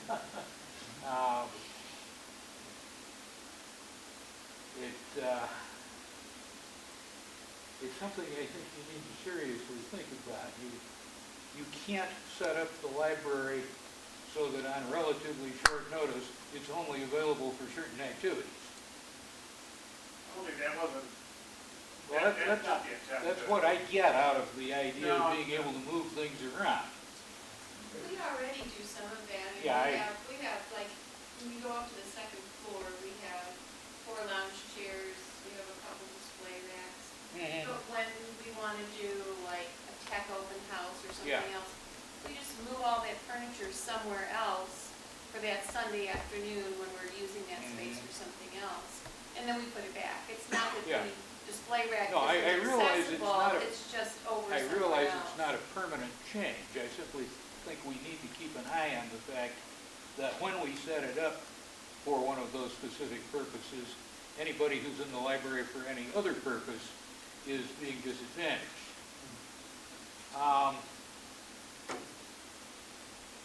And finally, just because I'm in a snide mood tonight, Let me get a cell up here then. I do think you need to be aware of the fact that this library board is allergic to spending money for comfortable furniture. Now that they have access to those nice, comfortable executive chairs up in the city hall meeting room. So if you have this idea that you're going to populate this library with really nice furniture, forget it. Well, we can lead a trustee to a comfortable chair, but we can't make them buy it. Yes. We'll show them some great. Got it in one. It's always the choice. I'm a former trustee, so I can talk about trustee. But we'll show you what we think is a good idea, and it's always your call. Josh Kime, 720 Northwestern. I have a couple of points. When will a implementation plan be, in terms of timetable, be presented? And that was one. And the second question is, outside of our gentleman here, we don't seem to have a lot of input from a large segment of our population. I imagine that Janet might be able to identify some of our younger frequent flyers who we might want to get some school time access to or some other access to in a focus group environment to get what they think. Personally, I love the idea of giving the teens some natural light in moving to the second floor as opposed to the current speluncular experience we give them. Still be the third floor, but it's in the corner of the light. But a better, a bigger space. It will be better space. Right. But anyway, my first question, timetable. Second question, can we find a way to implement focus from the younger crowd and perhaps seniors? I think we had, in our public sessions, I think we had a pretty good representation of seniors, because they're the ones who tend to come to the sessions more often. Younger people, are always happy to do that. We work in a lot of libraries, and we have had a lot of sessions like that. So, yeah, we hear a lot about what younger people want, and that doesn't mean we shouldn't listen to the local younger people. But I think what we're showing them will be things that we will hear that they like. But there's no problem with I, talking as a to young person, would object to. Yeah, sure. No, Bring them We have into the a process. teen advisory group we already work with All right, and very things good. like that. So yes, absolutely. We think that's really important. Thank They you. weigh in on that too. As far as timetable goes, if the board agrees with, so tonight was just to run the big concepts by like the general, make sure everybody was okay with those. Over the next month, big cost to that and some refinement. After that, it'll be up for the board to give us the go-ahead to really do the drawings for something like that, and there's mechanical engineering and things like that to do as well, so that it takes time. It probably would be in the planning and drawing stages, depending on if we need any local reviews and stuff, which we might need one. I'm not actually even sure yet. It could be 6 or 7 months when you're ready to actually get something out and bid, and then there's time, a lead time for things right now, which we're seeing growing. Although the construction industry is not booming right now, one of the things we look at as an example are the Traco window company makes aluminum windows. Right now, the lead time when you order one of those is 30 weeks, which means that things are moving out there, and we have to factor those times. So, 6 months. It's the same thing, we have to take into account lead times for shelving, which is, the longest lead time, and the reason why some of the lead times are getting longer is because companies aren't manufacturing to store things anymore. Companies are manufacturing for, daily or weekly orders. So we do look at that and consider that when it starts. So we're looking roughly at a 2018 library budget. We have set our goal is spring and summer, or summer of 2018, we'd like to be done. And we want to stay open while we do all of this, so that's going to be the tricky piece of how do we do that? What sections we would close out when. And, there could be, sometimes it's easier to close for there too, just get it done. And that's one thing we'll just have to look at as we get in the phase. Oh, like the flipping the line upstairs or something, something, right. like just do it and get, but that's up to. But not like weeks at a time. Yeah, not like, but that's a general timeline. Thank you. May I ask a second question? No. Now that we've learned that it's spring, summer 2018, so if you were to hit the videotape button and go to December 2018 and use your 20 years of expertise as president of the library, earlier you used the word, what we do now is stellar service. What adjective do you think might start applying then? We won't hold you to it, but we will quote you. What comes after stellar? Interstellar. Interstellar? You know what? It's going to only get better. I know I'm hearing more of everything that, it'll be more of all the good things that are already happening here. Yeah. In little weeks. I might have to come back with an adjective to, Yeah. maybe we'll have to focus group. Yeah. Come up with the right answer. Not be able to afford. Okay. Just Connie Boyd-Holbert, shows 611 South Delaware. My question is about the shelving. The shelvings that you can move around, how tall are they? The movable ones are typically up to 60 inches. Yeah, it depends.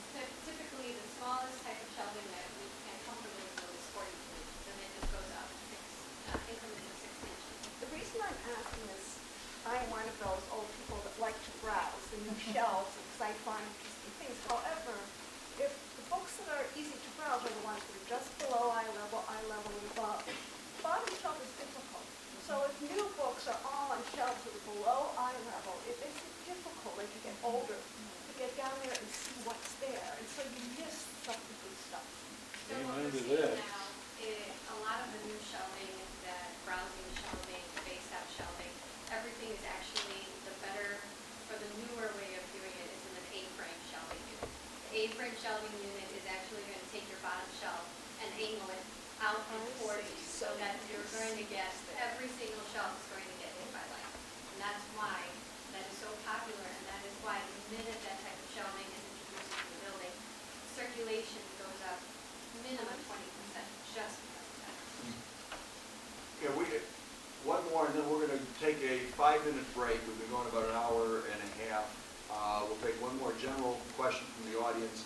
Then I would ask Rick and Estella, I always get that wrong, to maybe set up over by the entrance, and anybody that wants to talk with them on their way out can ask some additional questions. So we do need to get on with the rest of our meeting. But one more from the floor. Yeah, well, the last question reminded me, it's really hard. Your name, please. Patty Styles at 621 Oh, that's South right. Philadelphia. It's hard to look at DVDs, like you go down the shelf and they're turn sideways, you can read the titles. Is there a different way to display DVDs? Yes, there is. So part of the proposal, part of my homework and the madness that I've been, going through for a few years now is how to really help libraries use browsing bins and take collections and really work with spying out when it's best to do spying out, when it's best to do face up. So what we're seeing is a lot of the AVs, CDs, DVD, Blu-rays, we're putting them into browser bins, and all of these shelving units are typically the same width as your regular bookshelves. So they're 3-foot increments, and everything is on an A-frame shelf. You can get it on a different type of shelf, but the most successful is the A-frame because you're getting the light to every single shelf. So when you're browsing, that's what you need because everything is face out, and you're basically just moving them back and forth. And so that is what we're proposing that we would do. We're not saying, and we don't know how much of that type of shelving we would introduce in the library, but we know that that is part of what we're hoping to bring into the library, in the children's and in the adult collection. Thank you. Yeah, you folks have been great. I can't thank you enough for showing up. Rick and Estella will be at the back door. You can have some individual questions and answers with them. And again, if you have any questions further about this, do not hesitate to contact Jan, contact any of us. and we'll be happy to provide any other information. And also, talk to your friends and neighbors and ask them to contribute any input that they can as well. Thank you. Thank you. And you're welcome to stay for the rest of the meeting, too.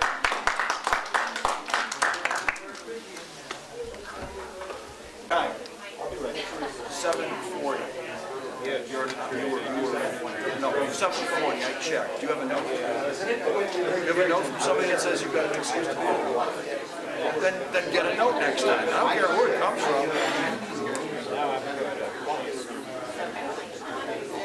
No, this was good. You should have read the announcement.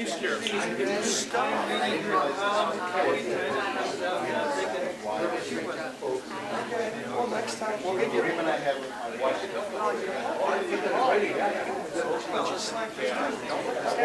This is a chronic problem. Yeah, it should say, Josh could not sign Epstein's mother.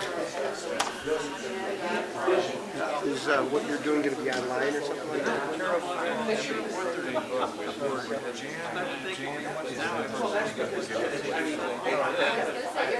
Not getting anything fixed. Just go ask her. Yeah.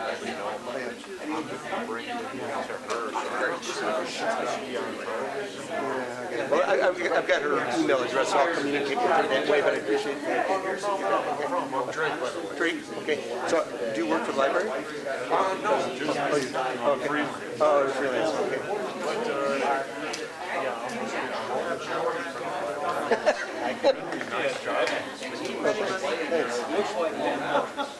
Like I said, it's frustrating this thing is here because it's much nicer if you open the whole thing up and it can accommodate people.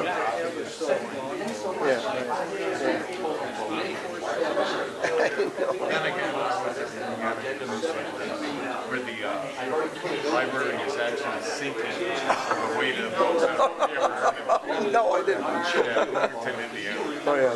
I mean, it's all. I appreciate this. We'll be together. Oh, yeah. So it's actually sinking very slowly. It's an 11-story limestone structure. How old is it? Is it old now? 1990. Okay, 51. I don't know. It's just a. But I mean, it's an engineering gap. Right. I mean, you Google it, it'll come up something like Indiana. And it'll pop right up. I'd like to see that, because I mean that's kind of the most basic thing that the soil tests to determine what it can support, and then you can work there. Oh yeah, yeah, yeah.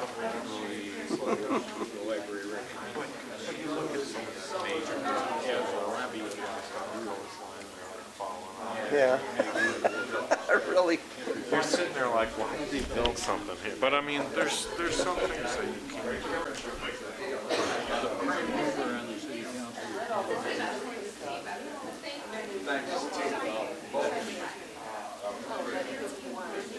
Yeah.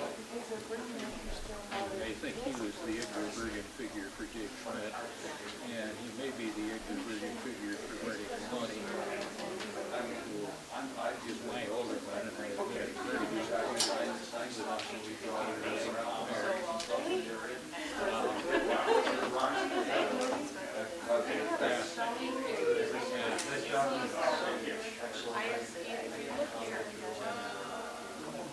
It's in the January minutes, under others present, it's Stella and Hey, if Lamb's buying beer, we're out of here in about 5 minutes. Screw the rest of the day.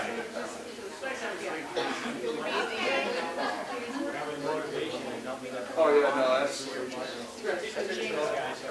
talk about transparent, I'm right there. Oh, there you go. Who are these people? It sounds like a scam. Yeah.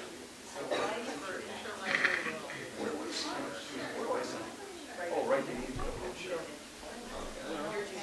Yeah. No, that's quite all right. I have no approval for private authorship or whatever. That's more than any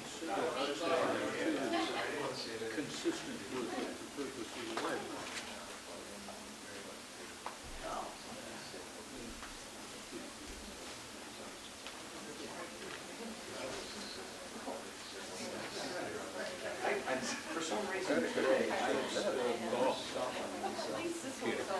Yeah, fortunately, there's, I think only one that actually was stained, but boy, I mean, I was like a walking wounded for a while.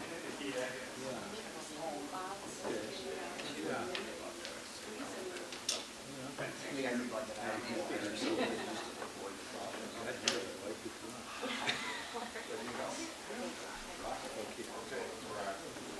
All right, we're back on the record. The next item of business is item 7B, the statistical reports.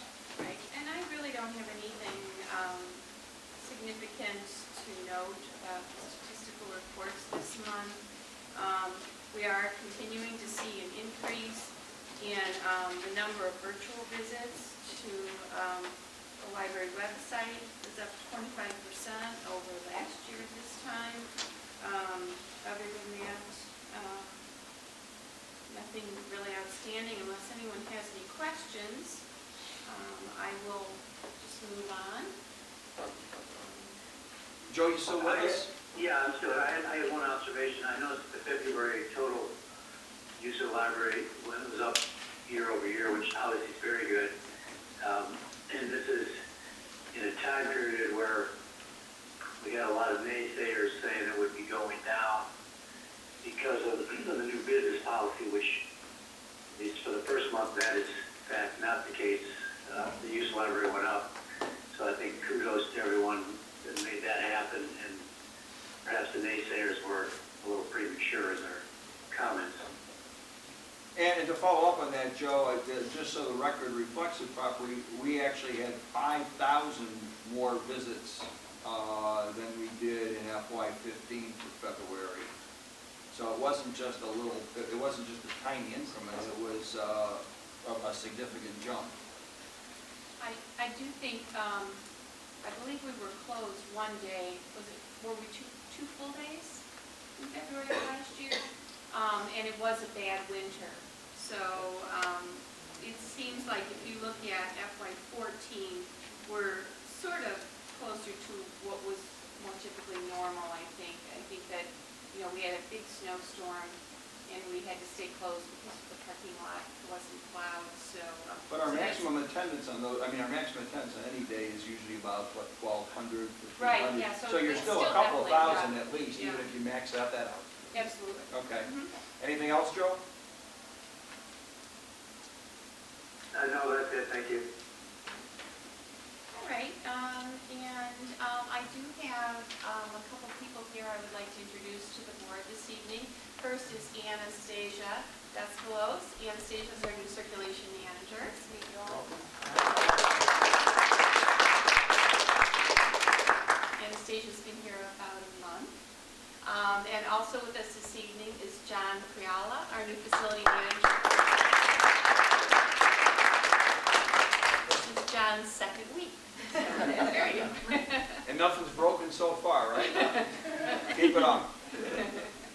So we're very pleased to have both of our new managers with us. Did anyone have any questions on my narrative report this month? If not, then we can move on. Okay. The next item of business are the committee reports. Item 8. First one is planning and ops. Commissioner or Trustee Parisi. Trustee Parisi. Thank you. So for those of you following in the audience, I'm referencing page 61, and there's 3 items, if I'm not mistaken, we discussed last Tuesday. First motion is motion A, planning move to award the 2006 library award to Val and Deere and D. Deere? So after a brief discussion, I think we had a couple very good and worthy submissions this year. We evaluated them, and we determined collectively a motion was put forward to award it to Val and Deere Theater. So at this point, Jan, correct me if I'm wrong, that is the motion that's on the table. We don't need a second. We don't need a second. A roll call vote, please. All right, well, I guess, I'm sorry, that's right. Do we have any discussion of that? Discussion. Any questions or comments from the audience?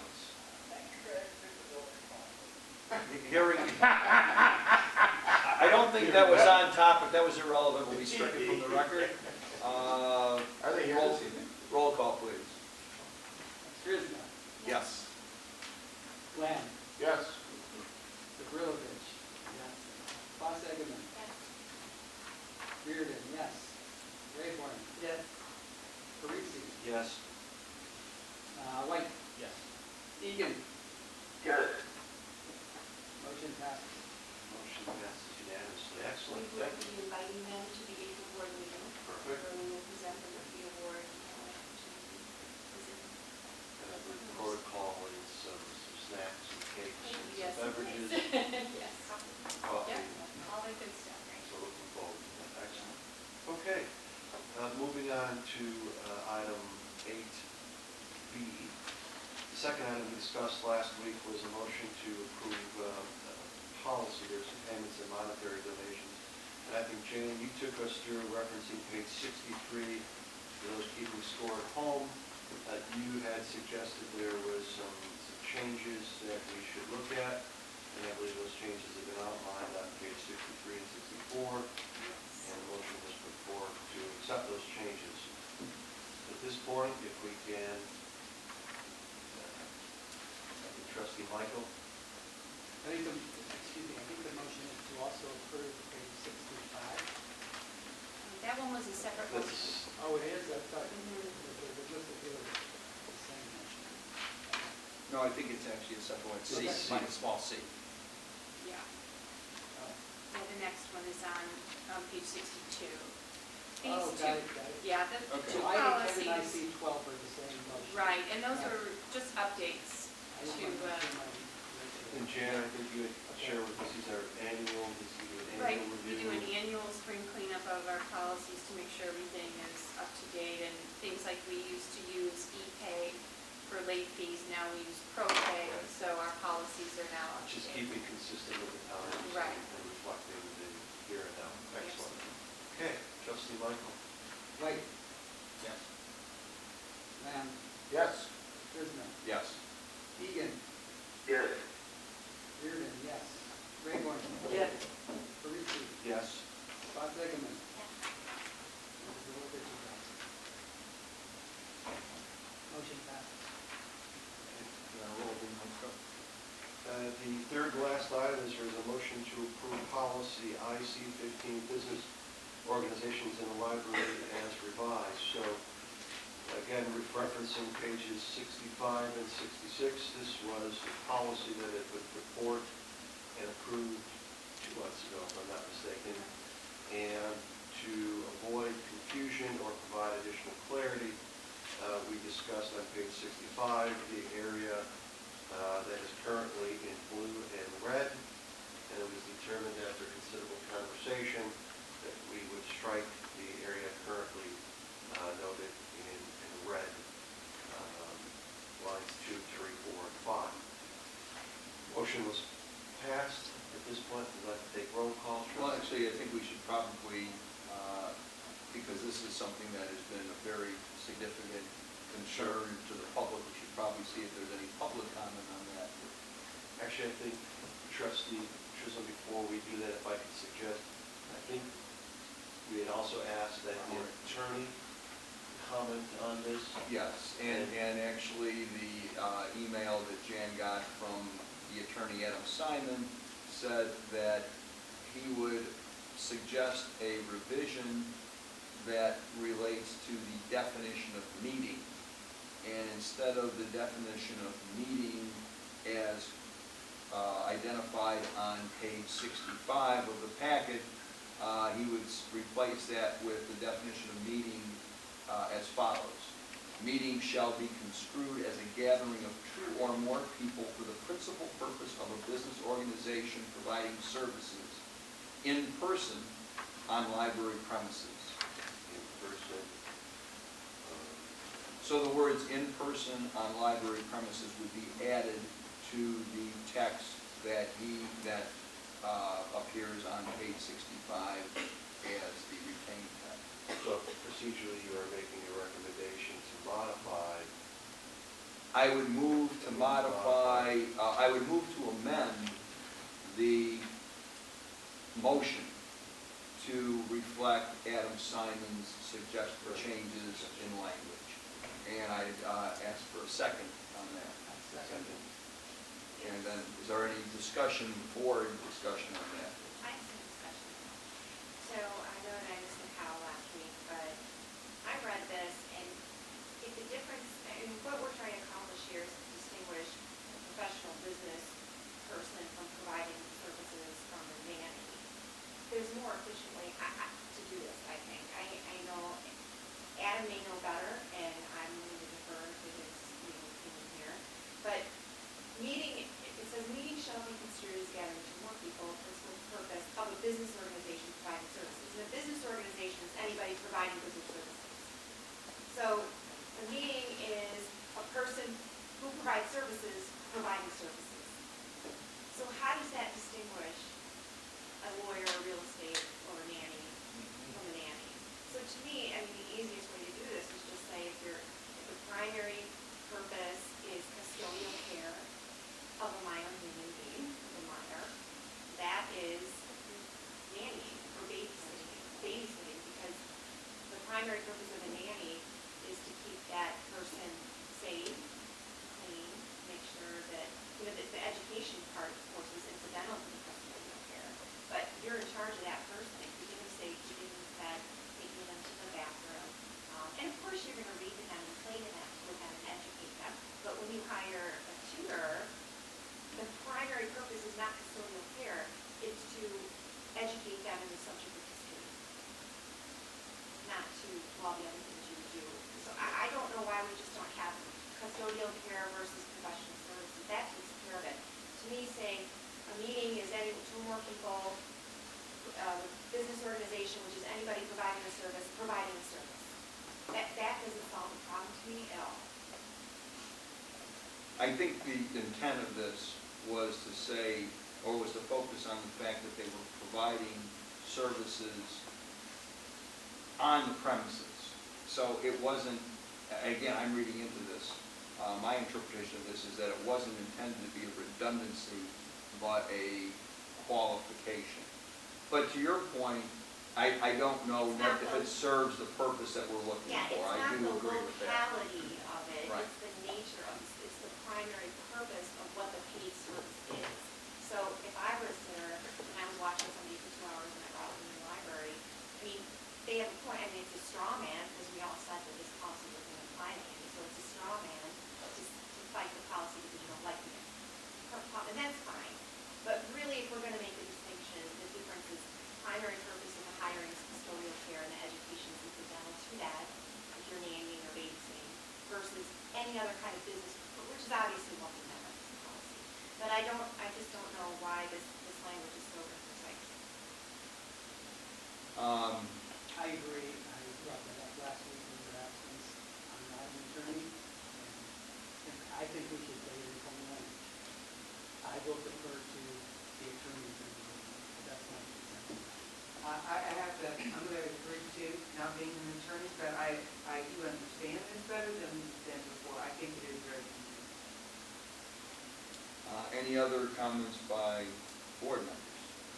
I will make a comment as to our council adding in person on the library premises when, in fact, it's obtuse. The policy starts, the library premises.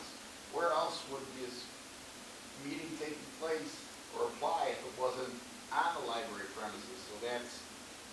So it's already understood. Could I clarify that? I think what you might be getting to is people who are conducting business with somebody on their phone, on their laptop, in one of our study rooms, Skyping, so that one of them is on the premises and the other is not. Because some people have complained that is conducting business. Any other comments from the board, first of all? Any comments from the audience? Mr. Van Meter. I suspect that the reason this is so foggy in its wording is because it's ashamed of itself. I think Mr. Mrs. Fogg Eggman has said something that I think is quite true. What has been substituted here definitely prohibits nannies from bringing their charges to the library. And that's kind of a stretch of what I think you're trying to do, but it's not such a stretch as to be impossible. It seems to me that by defining anybody who is doing business for profit of any kind as a business organization is an even bigger stretch.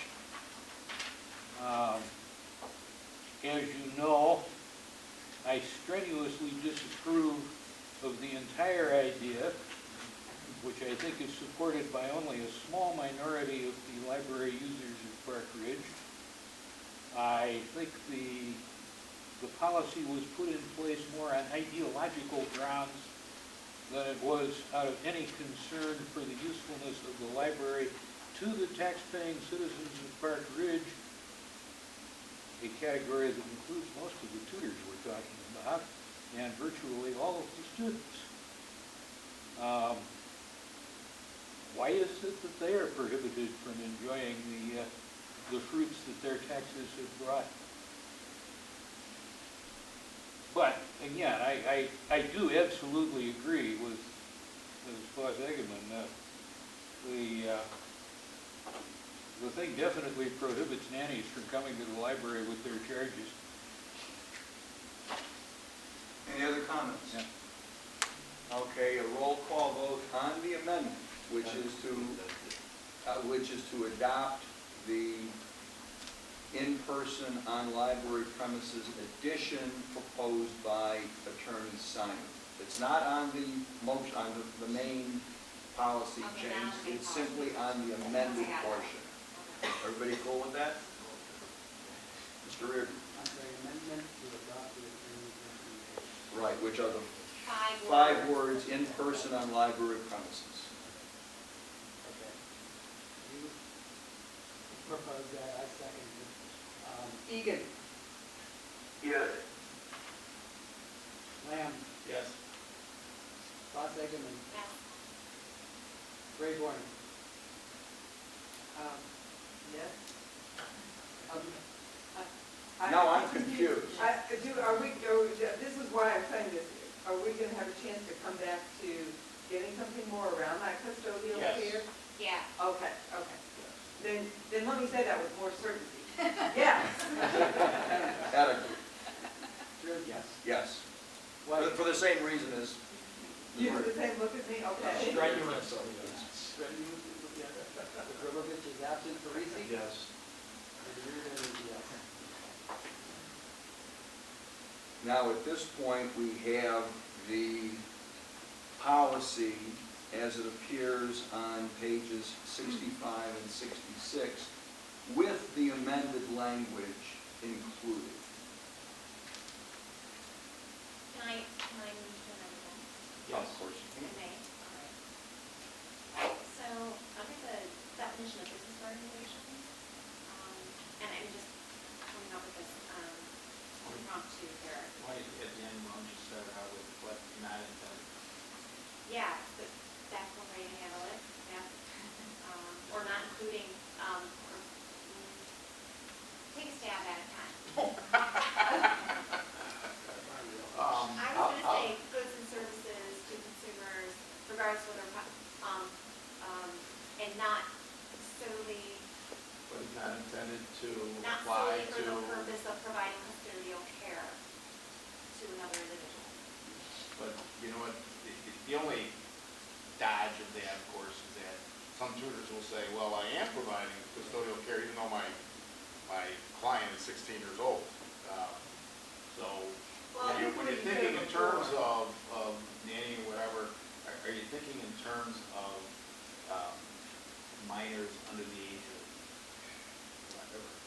No, you can't do that because you do have folks who are older than a particular age who still are caregivers and who the charges may be older than a minority age because of disabilities of various types. Yeah, and at some point you can't draft around every single situation that can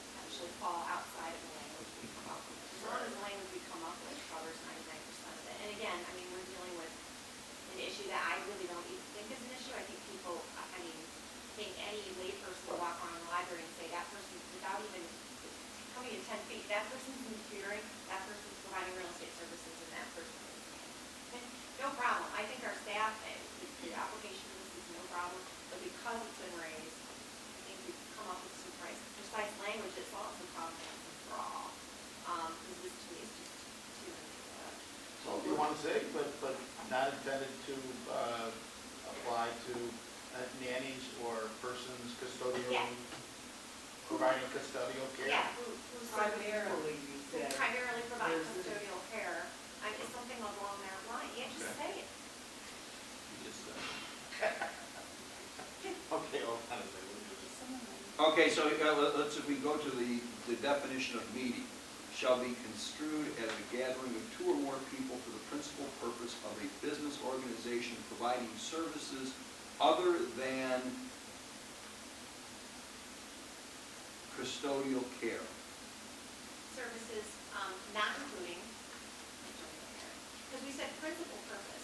Because I do think that sitters and nannies provide, they come here and they read, and, I would certainly hope my baby through, and help educate my child during the day. But it's not the primary reason to hire that person. Right, but then it's other than custodial care, because we're saying that it's a purpose of business Other organization than- providing services Other than that's custodial right, care. other than custodial care. And principal, primary, we're talking about the main reason, not the collateral reason. Which is already in there, Which is where it already talks in about there. principal purpose. Yeah, other than blah, blah, blah, and then our new 5 words, which is good as that.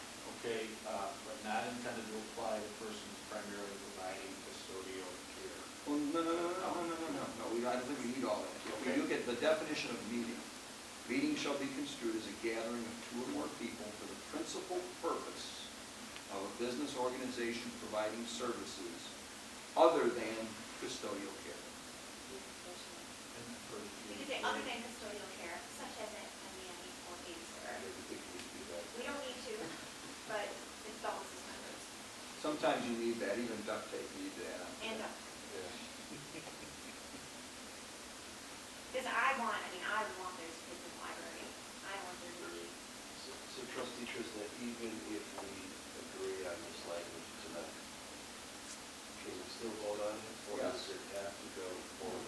No, we can still vote on it. It's an amendment of a motion, so that can be voted on tonight. Well, it's not unusual And when then I'll charge we draft a brand new policy to tweak it several Yeah, okay. times over the course of a year or so, as we realize there's clarification needed in certain areas. So this isn't unusual. Okay, so then do I make the motion? $1,200 an hour for 10 minutes, deduct Adam Simon's rate. That works. It's better than a malpractice act. So then, are you making I this will amendment? move that we add language to the definition of meeting, in the proposed policy after the term services, comma, the clause, other than custodial services, comma, I think it's the other than custodial care. care. Don't you want to add it to the amendment we've already made?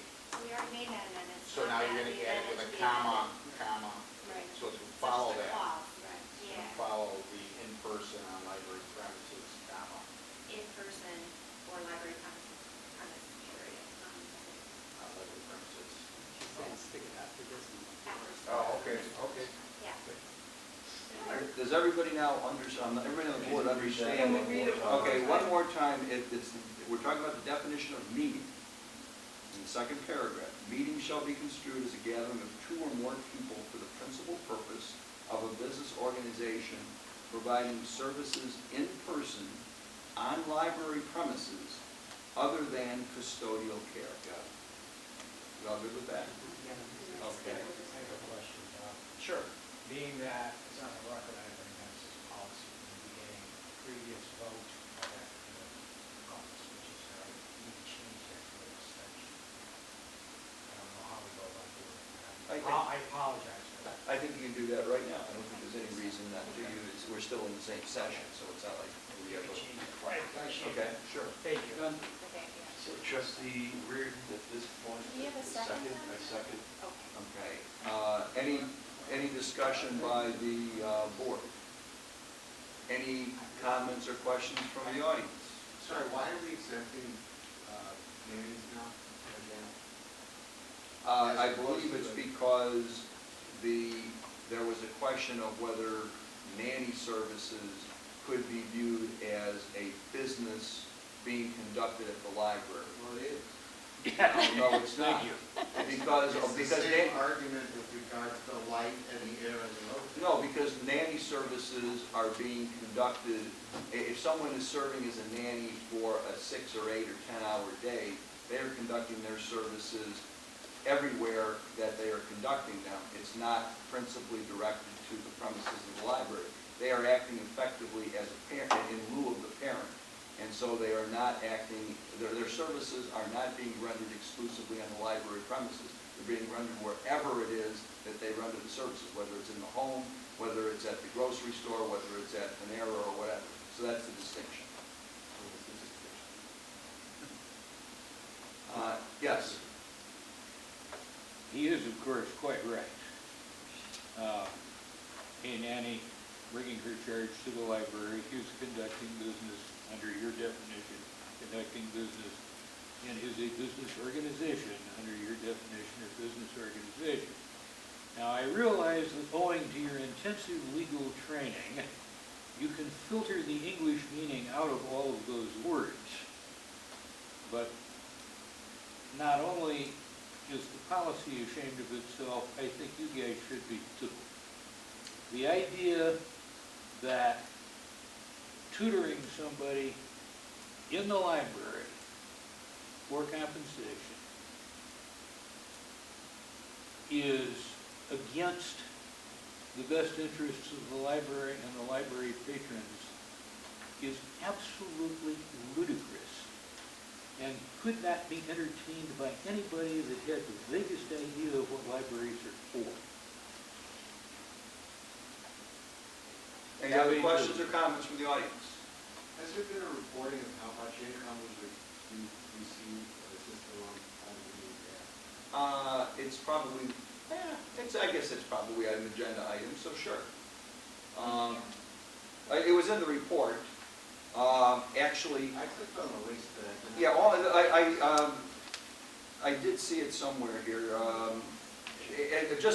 Again, I have to put it in the context, because if you'll remember the debate, we had a number of tutors and a number of parents actually also coming in and saying that the library was an essential site for tutoring, that tutoring could not be conducted anywhere else as effectively. As of this date, and now the charge has only started in March, we've collected $90 in the first 7 days of March. That's the latest figure we have, which suggests that there are only how many tutors registered? There were 27 Okay. as of last week's meeting. And $90, so that means 9 sessions for the essential nature of the library as a tutoring venue. Thank you. Any other questions from the audience? Hearing none, we'll take a roll call vote on the motion, on the amendment, first of all. Egan. Yeah, did we have a second on that? Yes, yes. Okay, yes. Prisna. Yes. Lamb. Yes. White. Stay.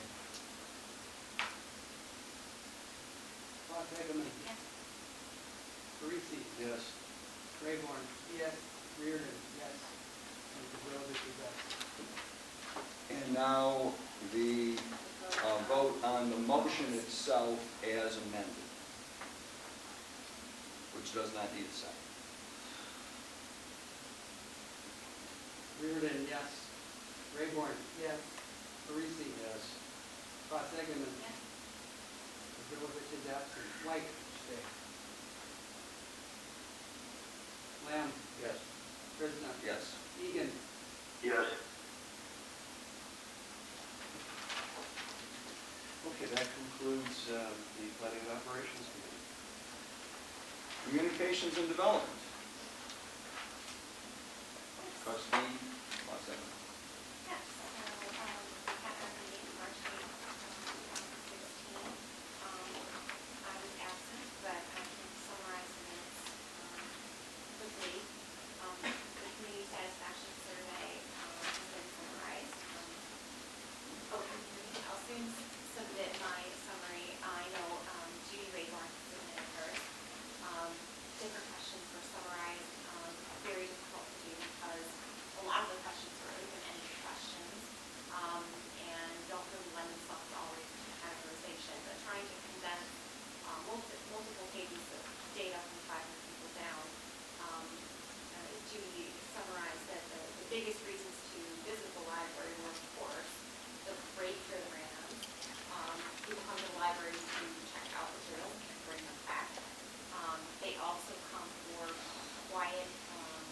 quiet time, quiet reading, quiet contemplation.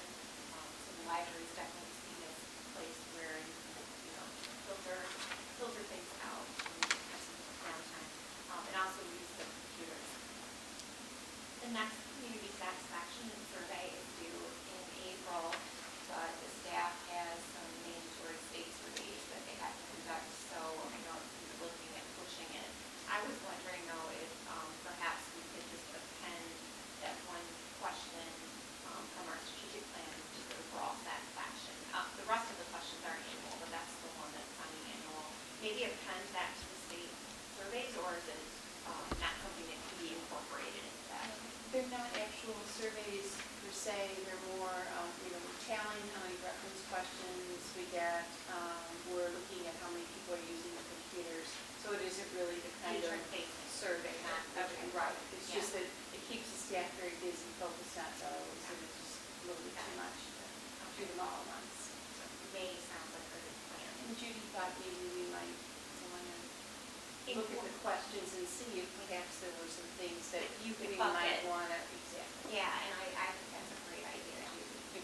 Yeah, I mean, just to categorize them, because if we could just say, building a facility, tax and revenue, just bucket it out that way. It'll be easier next time. And also, Judy, you suggested aligning the survey with information from the architects and communication, and I think that's an awesome idea too, especially with some of the particulars that really captured the attention of the audience. And a couple of things too, like the vestibule where there were some different opinions. I definitely think that those questions we should incorporate into the survey, those things that pop up. And then finally, we had Mr. Connor, who gave some feedback on, and I like the bookmark idea, bookmarking survey questions, bring it back. Looks like we had some other comments here that are outlined very well, and that's the end of the report. The next is building and grounds. The most, I guess, significant points from that meeting relate to the anticipation of tonight's Studio GC presentation, which you all observed moments ago. The city library relationship, we're awaiting a draft of the intergovernmental agreement from 2 or 3 more weeks. 2 or 3 more weeks. Okay. The old library entrance, if any of you have not had a chance to look at it yet, it's moving along, the Toohey Street entrance, and hopefully it will be completed within the next couple weeks, yeah.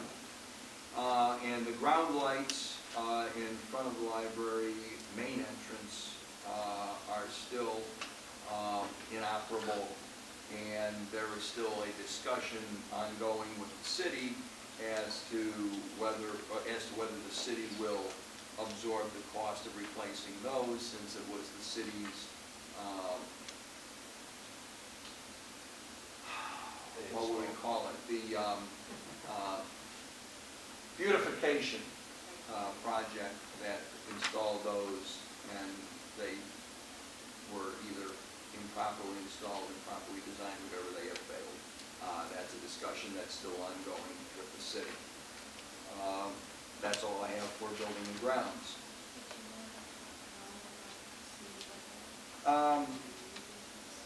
Let's do it under new business, because it really doesn't necessarily. Right. Oh, well, yeah, it's a different issue. Yeah, okay. Personnel.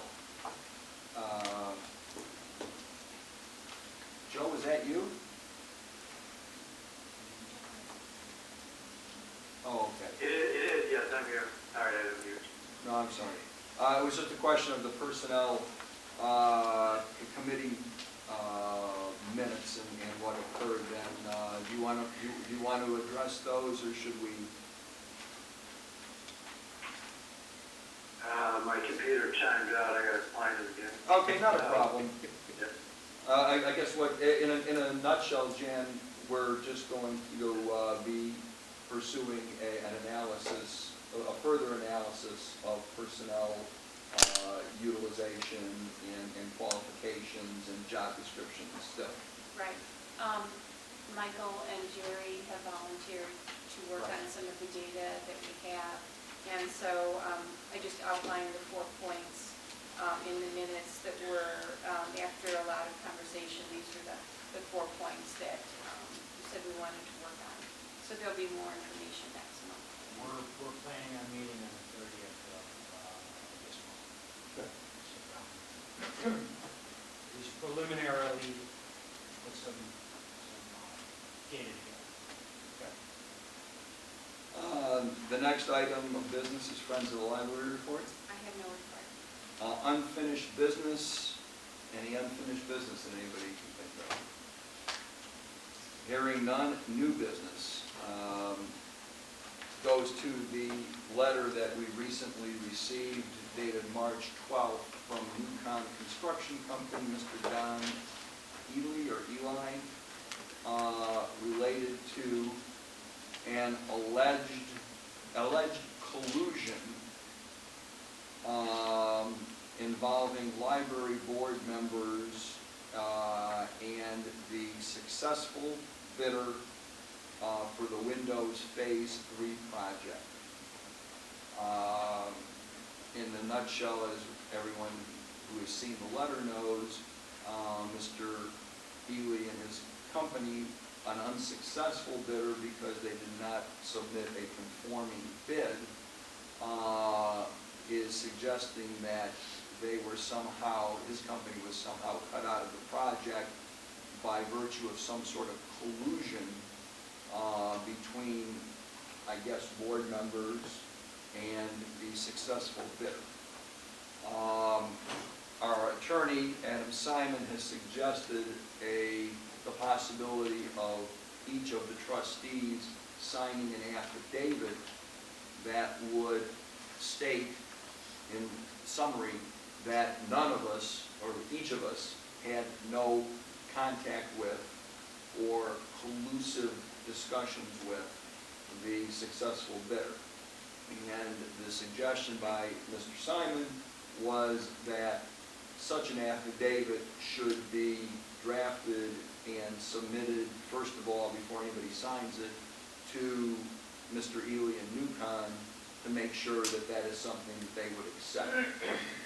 If they don't accept it, then there's no real reason to do it. As far as I know, nobody on this board has had that, but that's obviously something you would be signing an affidavit under oath, subject to the penalties of perjury, as to whatever the substance of the affidavit would state. So I guess the question we probably need to address is whether anybody has any problem with each of us individual board members signing such an affidavit, assuming that the language can be worked out between Mr. Simon and either Mr. Ely or his attorneys. I've got some comments on this. I think it should be noted that Mr. Simon's response to the affidavit was a response to a suggestion by Mr. Ely and Mr. Ely. He didn't just suggest that we write an affidavit. Right. And determine it.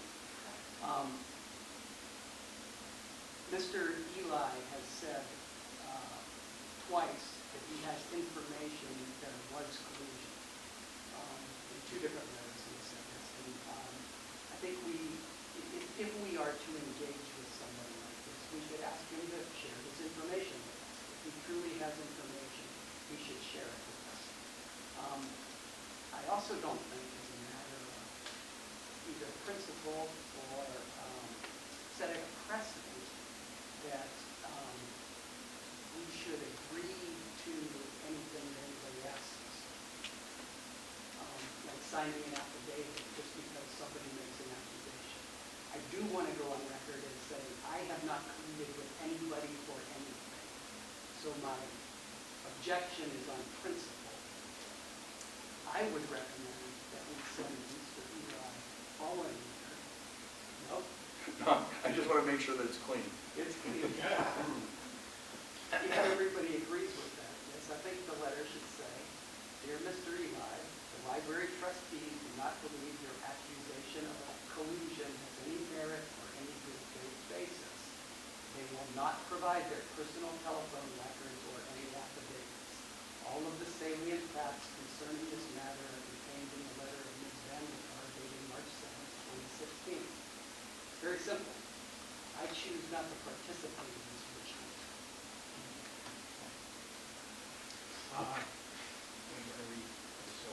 discussion now? Yes. Okay.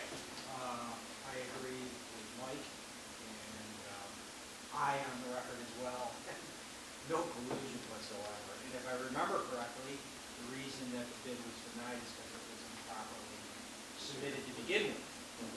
Well, So and green. that kind of stops it there in the tracks, Right. at least in my opinion. Right. Yeah. So that's all I had to say. Right, for the record, our consultant, Green Associates, recommended the other company too. So actually, there was two reasons, and I actually was really taken aback and insulted by this letter, because I had never heard of him or UConn until the bids were put in front of us. I don't know what he's talking about, and I think that when you say something like you didn't deny it, so it must be true, in a letter like that, this is not reasonable. So I feel like asking for an affidavit and making me swear under oath is really just meant to harass and embarrass. So I'm in Mike's camp. I have no intention of responding to this or being about it. In addition to it being embarrassing, he states categorically that he's not going to believe us no matter what we do. And any denial at this late date is suspect. So if I sign the affidavit, he's not going to believe me anyway. I don't think you need to engage in this. Absolutely. I had the good fortune of not being here. But when I'm You're slandered. the colluder, that's the problem. That's why we're here. When I'm slandered or libeled by innuendo, I get the same reaction. I find it bizarre. I don't know, and I too will go on record as saying, I don't know who CCDS is, nor did I have any knowledge, any personal knowledge of anybody at Newcon Construction Company. So I think he must be desperate for business of some sort. You know, these aren't always easy times for. But I find it, as you do, to be very distasteful and insulted that our collective reputation is being sullied, you know, by such crap. So, just for the record. Well, I guess we're And I'm all not ashamed to on the say record that. here. You don't have to, no, we're just giving everybody a chance, a opportunity of I will go on elevation. the record as well that I, like the rest of the folks here, did not know any of these firms nor any of the individuals, nor have I spoken to any of them, which would make it very difficult to have colluded with someone I do not know. I guess I agree very much with what Mike said. At the end of the day, if it comes down to something and we need to sign an affidavit, I don't have a problem with it as well, just from the standpoint of I have never colluded, I don't know them. I have never heard of either one of these individuals or have ever done business to my knowledge. The first time we've ever came across these names was when the bids were submitted, how many months ago was that? 4 months, 6 months ago. But I don't know what, I'll ask a low-level question, because I've never been asked to sign anything. What is best practice? What is a standard response in a situation like this? Is it, yes, you signed, you've got nothing to hide, no problem. Or does best practice suggest maybe what trustee Reardon said? Well, I will say this, since I didn't vote. The notion of signing an affidavit, in some respects, even as repulsive as might be, would save future time, energy, and wasted, possibly attorney's time, if we did sign. And then you're done. So from a cost perspective, I've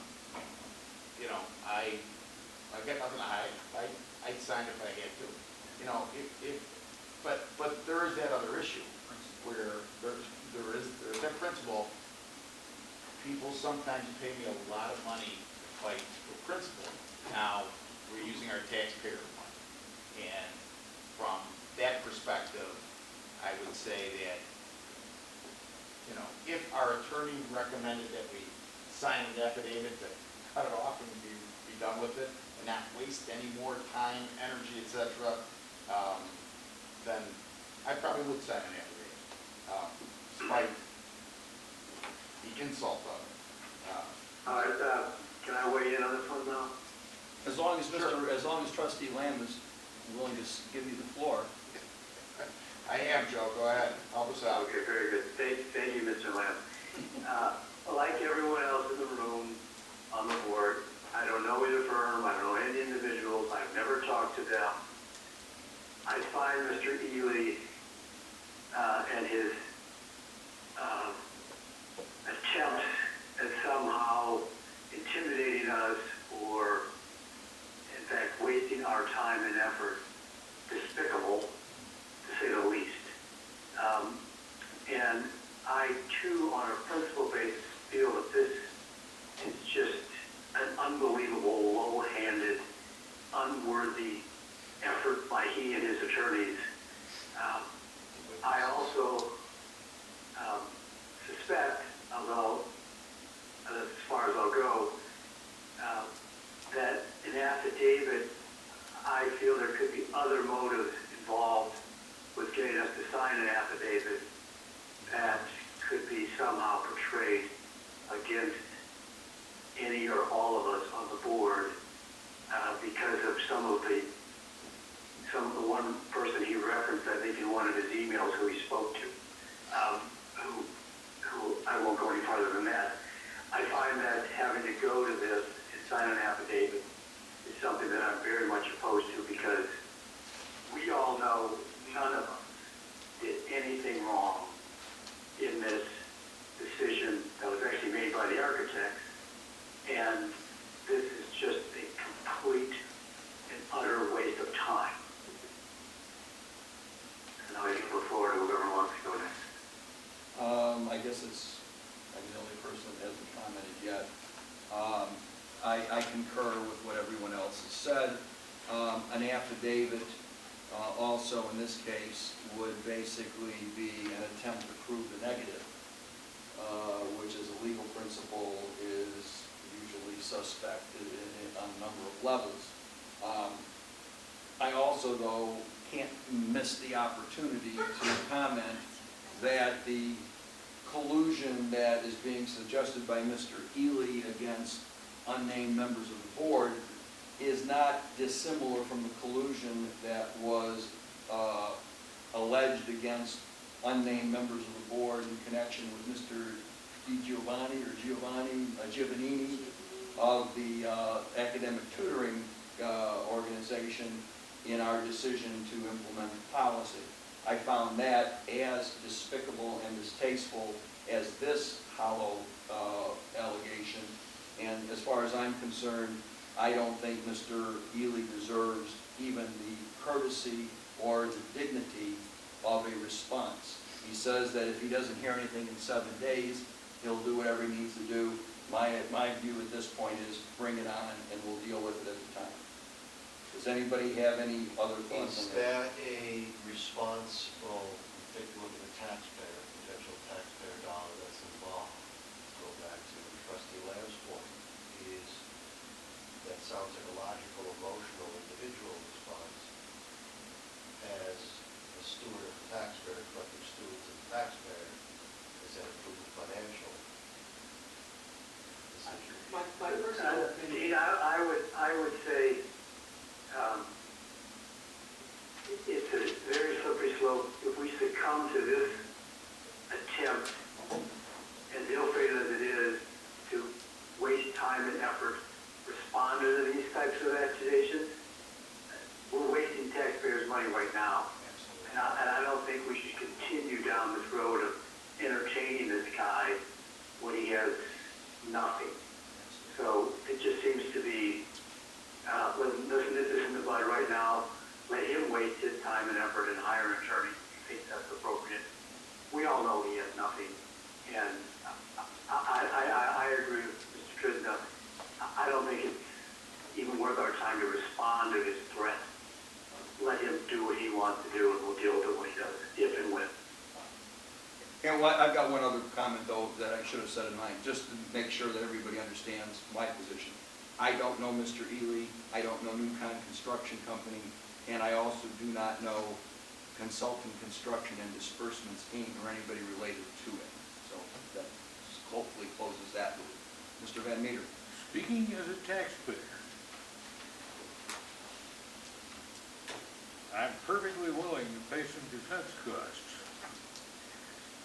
if this guy continues down this road. I hope this isn't going to cause anybody to have a heart attack.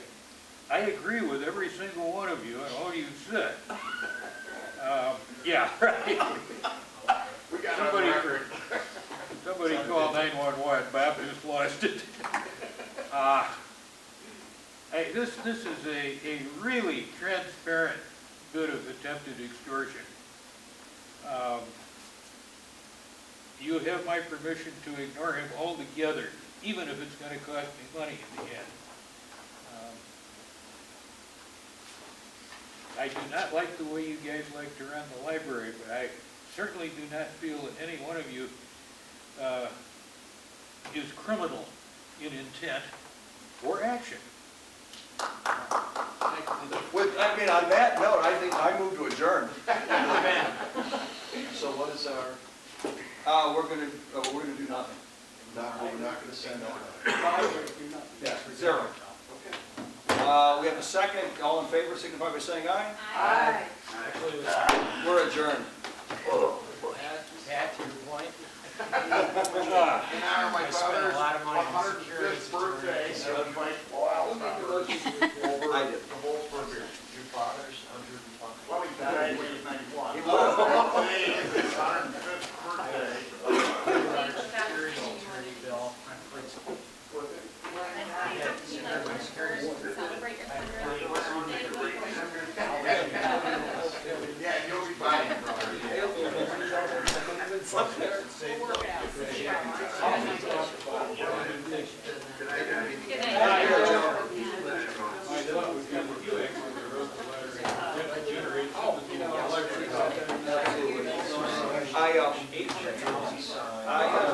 You and I do not agree on some things, but one thing I hope you'll see is a consistency in my pattern of thought and on my principles.